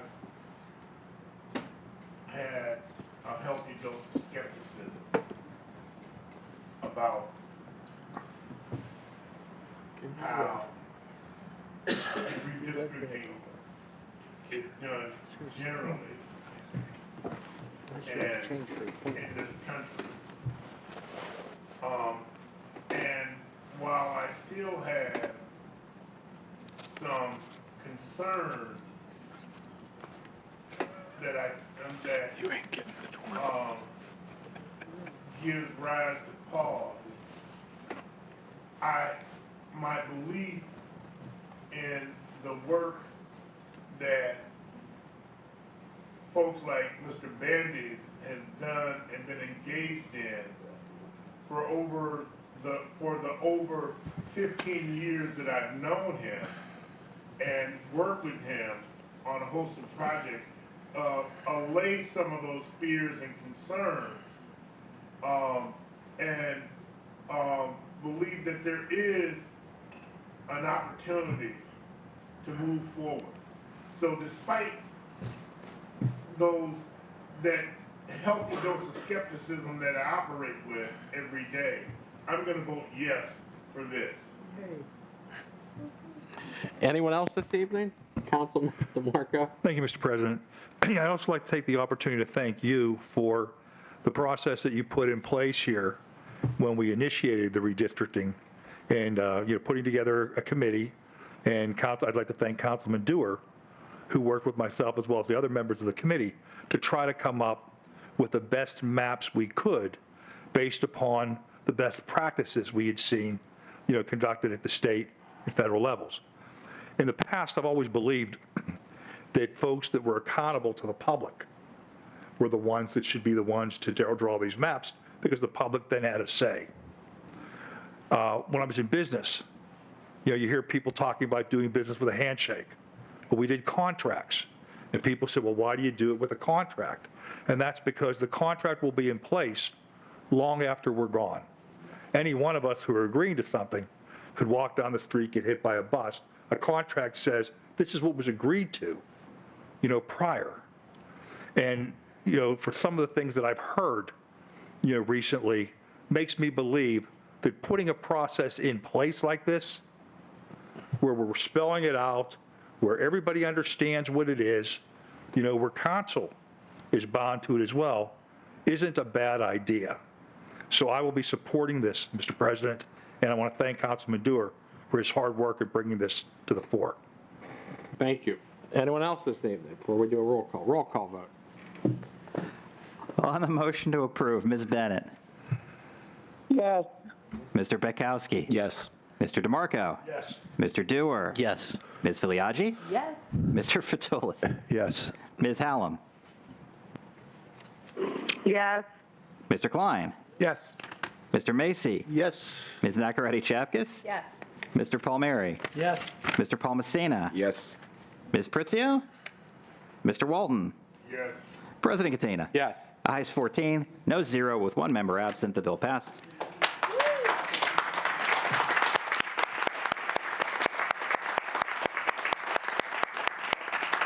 12812-23. An ordinance of the County of Allegheny, Commonwealth of Pennsylvania, amending and supplementing the provisions of Article 1013 of the Administrative Code of Allegheny County entitled Political Activity, Accountability, Conduct, and Ethics Code in order to establish a mechanism for review and investigation of campaign finance reports filed by candidates for county elected offices by the Allegheny County Ethics Commission, sponsored by Councilmember Dewar. Councilmember Hallam? Thank you so much, President Katina. The Committee on Government Reform met on December 14th and sent this to the full council with a neutral recommendation. I'll make a motion. So I would like to. Go ahead, I would like to ask for a motion about this bill. Oh, I'll make a motion for approval. Second. Motion has been made and seconded. Any discussion? Councilman Dewar? President Katina, so very, very quickly, the concept behind this bill, and folks will see two agenda items down, the much larger bill that I've been working on when it comes to reforming our Ethics Commission here in Allegheny County. This bill is a very small section of that bill. I introduced this bill as a separate piece of that, one, because the revamp of the Ethics Commission is going to be a long, tireless effort, and I will talk about that once I get to 12888-23 and speak about that a little bit, because obviously new introduced business now is just going to, die in committee in the next couple of weeks. But I wanted to introduce this because when we passed our campaign finance reports, campaign finance reform earlier this year, and I was so appreciative that the vast majority of this council did that. With that, one of the enforcement bodies for those limits was the Ethics Commission, and we changed the wording of the covered persons a little bit and expanding their powers a little bit in that bill.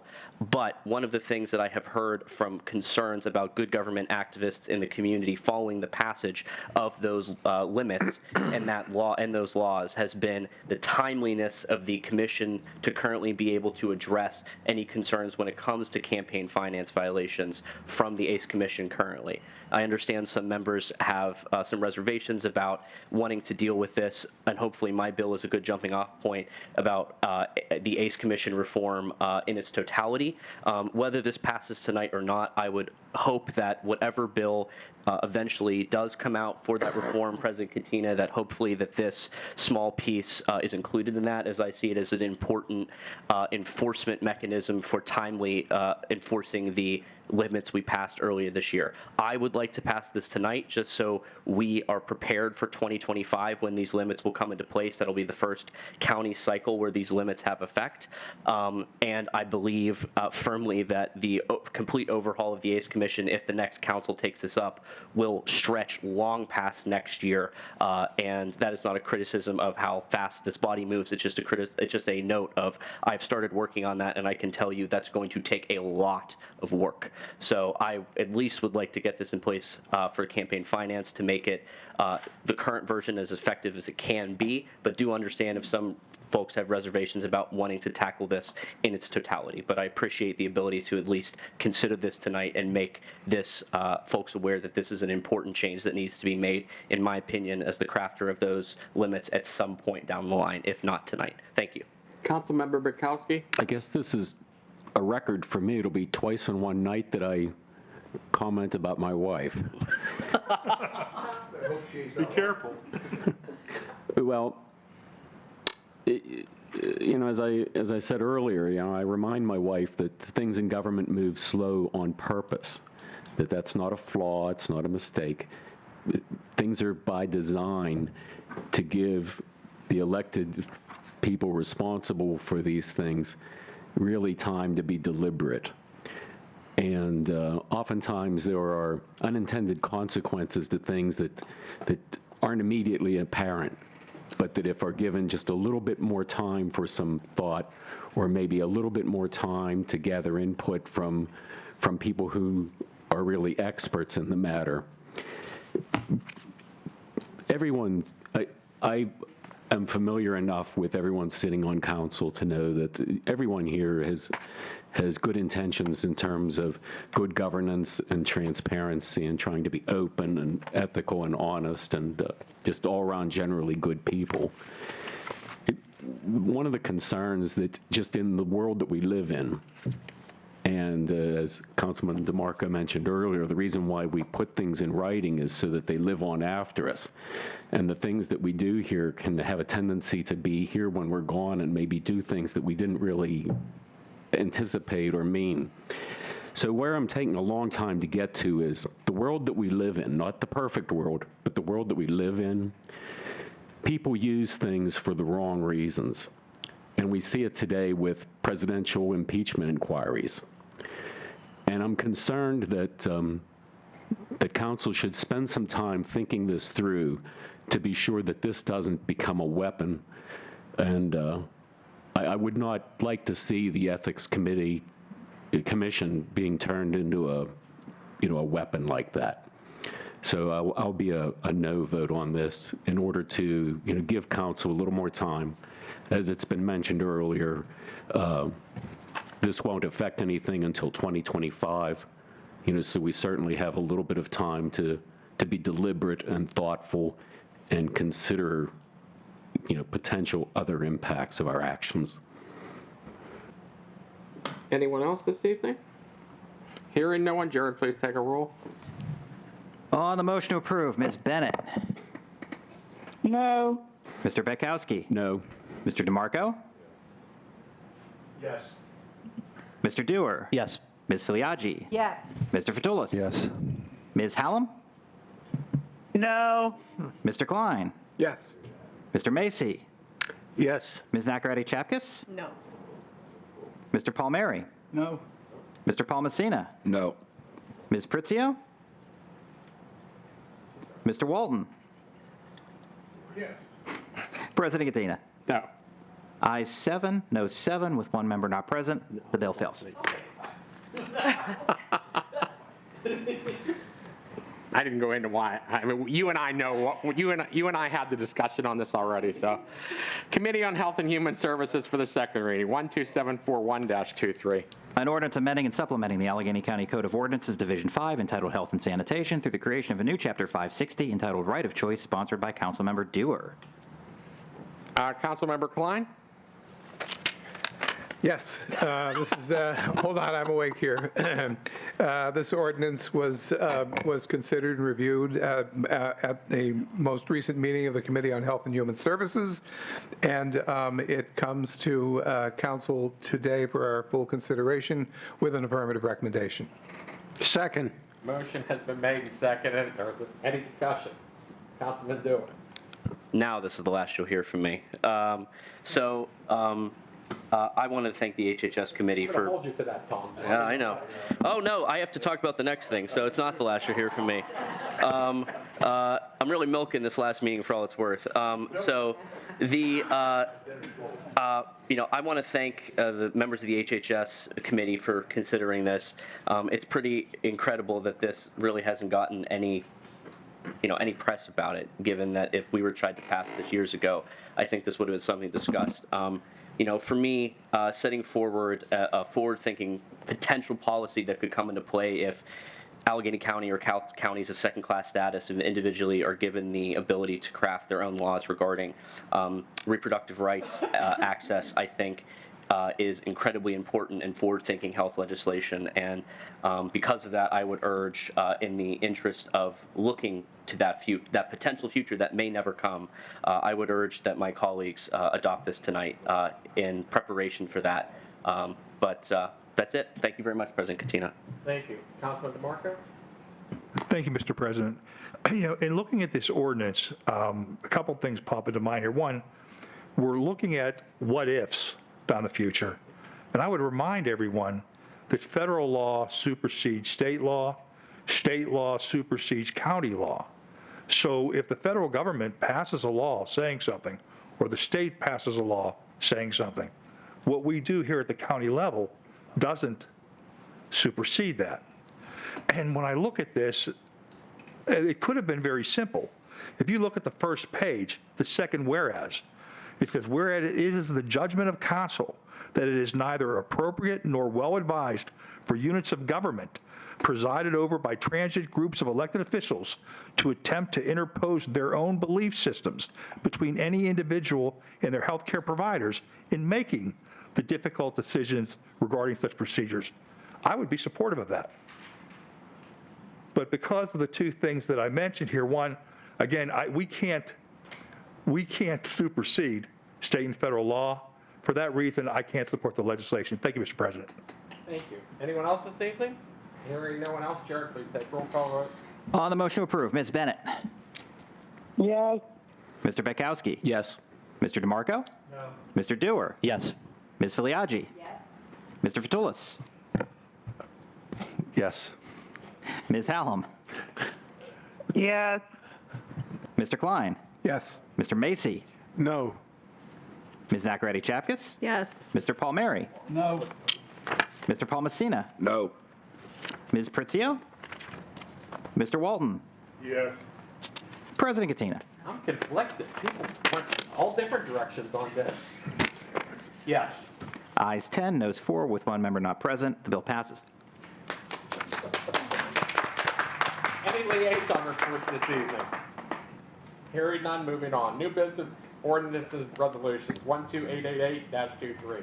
An ordinance of the County of Allegheny, Commonwealth of Pennsylvania, repealing the existing provisions of Article 1013 of the Administrative Code of Allegheny County entitled Political Activity, Accountability, Conduct, and Ethics Code, and replacing it with an updated Article 1013 governing the same subject matter and entitled Ethics Code, sponsored by Councilmember Dewar. So, Mr. Dewar, it's my understanding you're offering this bill solely as a starting point for future considerations, because obviously, as you and I have discussed, the ACE Commission needs a lot of work. So in light of this, I'm going to refer the Committee on Government Reform with the assumption that we're going to be reintroducing this next year for further discussion, and actually, there's going to need to be a lot of work done on this. But Councilman Dewar, go ahead. Yeah, this is what I have, President Katina, I was introducing this because this is all of the work I have done, and I would like to thank Mr. Barker for painstakingly working on this with me over the past few months. First off, to mention to the folks, the wonderful residents of District 5, that I was not resting on my laurels. I was working up until literally the very last meeting on all of this work. I believe I started working on taking a look at the Ethics Commission following the passage of our campaign finance laws, and looking for ways to improve the ability to enforce those. When I dived into that, I fell down a rabbit hole of issues that a ton of which needs fixed. At the very least, I will say our ACE Commission needs a new coat of paint. At the most, I will say it needs a complete overhaul to make it more transparent. The folks who more transparent, the process more defined, the recommendations from those commissions more defined as well. It just overall, I think it was one of those things where when this county government was created, was an oversight. So I'm hoping that this bill can serve as a template and a jumping off point for this council to begin to have those discussions. And I'm hoping some of the colleagues I've had discussions on this already, President Katina, Councilwoman Filiaggi, Councilmember Klein, can help lead those discussions as you guys head into the new year, considering this my goodbye present. And that's it. That's it. I'm Dewar out. Thank you. So. Notification of contract. Hold on. Oh, I have a comment. go ahead. Yeah, on this, Mr. President and members of council and the audience, one of the things that I'm concerned with, and it may be part of the process in this particular committee, but I would recommend that we have people from the ACE Commission be there to interact with us to get a good understanding of what their roles are, what their thoughts are, and so we can massage and make the best piece of legislation we can regarding a organization that makes some decisive decisions. Thank you. Mr. President, if I could, may I suggest that before this legislation or any more legislation gets introduced in changing the ACE Commission, that you consider appointing or putting together a small committee of bringing in former members who have served on the ACE Commission to hear them out based upon what they believe, needs to be changed. Because I recall when the Government Review Commission reported their findings here a number of years ago, they had suggested changes in there as well. But I think rather than trying to do this piece by piece, I think it would be beneficial if we did something of that nature. Thank you, Mr. President. You're welcome. I didn't want to put the cart in front of the horse and predispose anything because there was going to be a new election come January 2nd. But if I'm reelected president, that's what I planned on doing, and I didn't say that. So, well, great minds think alike then. So, thank you very much, Councilman. No, that's not a campaign speech. If it is, it's the shortest one in history. So, it's a new world record. Notification of contracts 12889-23. A communication summarizing approved executive actions for the month of November 2023. Is there a motion to approve? Okay. Motion has been made and second. All those in favor signify by saying aye. Aye. All those opposed, motion carries. Is there any public comment on general items? We have 4 individuals who signed up, the first of whom, Mike Sully, has indicated he will not be speaking. The second, therefore, is John Silvestri. He's not here. Next up would be Jacob Poole. Oh, God.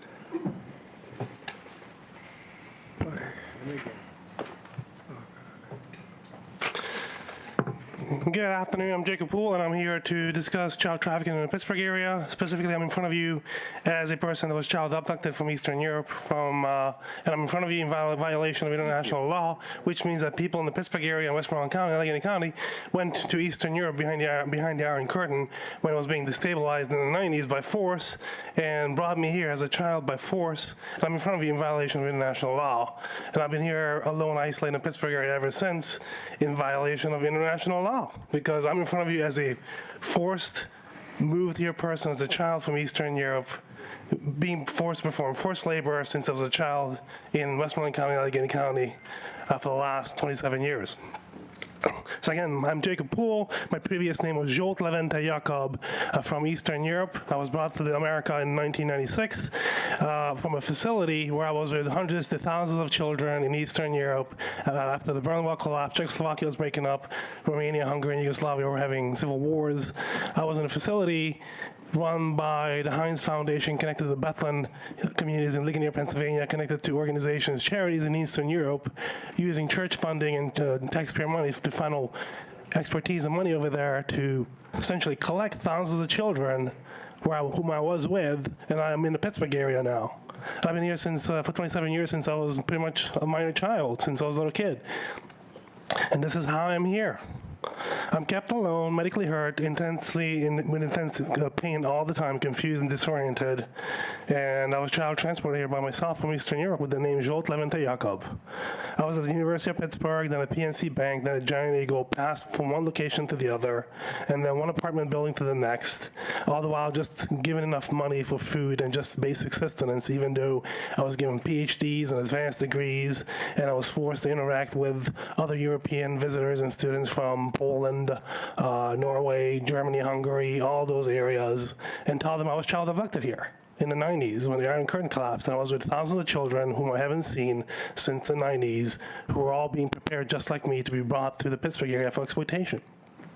And they're probably all around here, being forced to perform slave labor, alone, isolated, all over this county, and no one is ever going to hear from them. I'll never have a normal life. I'm by myself. I was made like a farm animal to be brought here as a slave, and I'll never have a house or wife or children that I'll be fathering without force or being slave bred like a farm animal, because I was literally taken as a child by force, away from our families and brought here by force for slave labor and exploitation. And this is how I'm in front of you, in violation of international law. Zsolt Levente Jakob from Eastern Europe. And that's how my name would be displayed, as a function of diversity by force and abduction from Eastern Europe. Thank you. Thank you. Jacob, City Council meets too, so you can go visit them as well. I do, yeah. Okay, just making sure. Rachel Nunez? Rachel Nunez is the last one. Can you get him a ticket?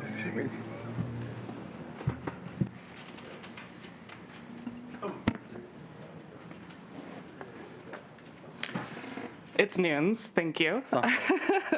Rachel Nunes, I'm the Executive Director of the Thomas Merton Center. We're a peace and justice organization that's been operating in Pittsburgh for 50 years. We've been doing a lot of work with the unhoused community recently and those that work with them as well. I wanted to share some community feedback regarding the City and County Code Blue Action Plan.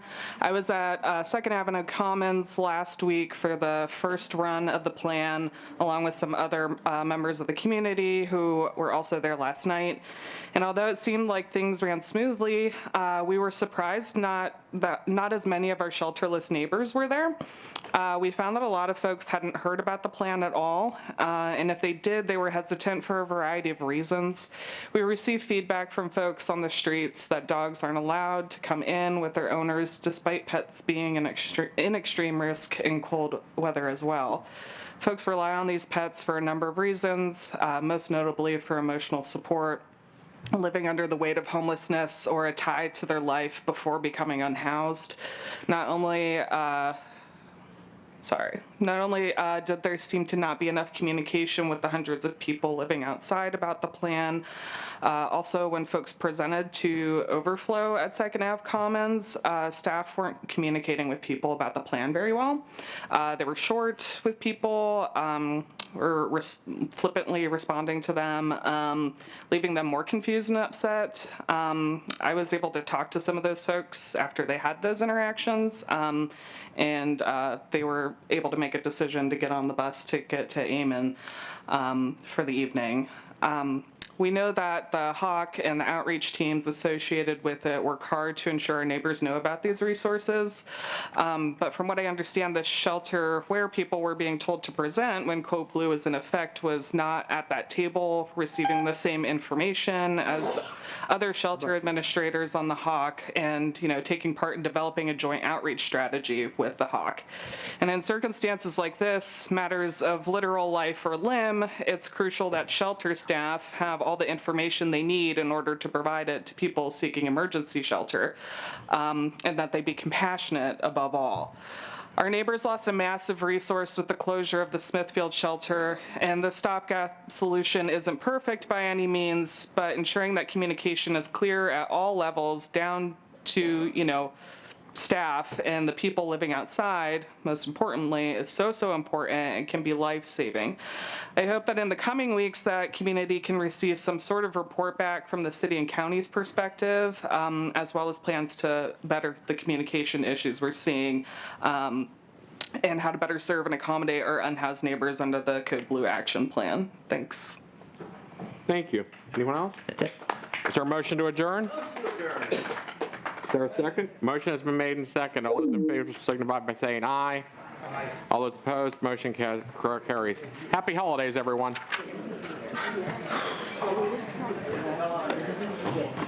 It's 2 hours I'm never getting back. So I'll be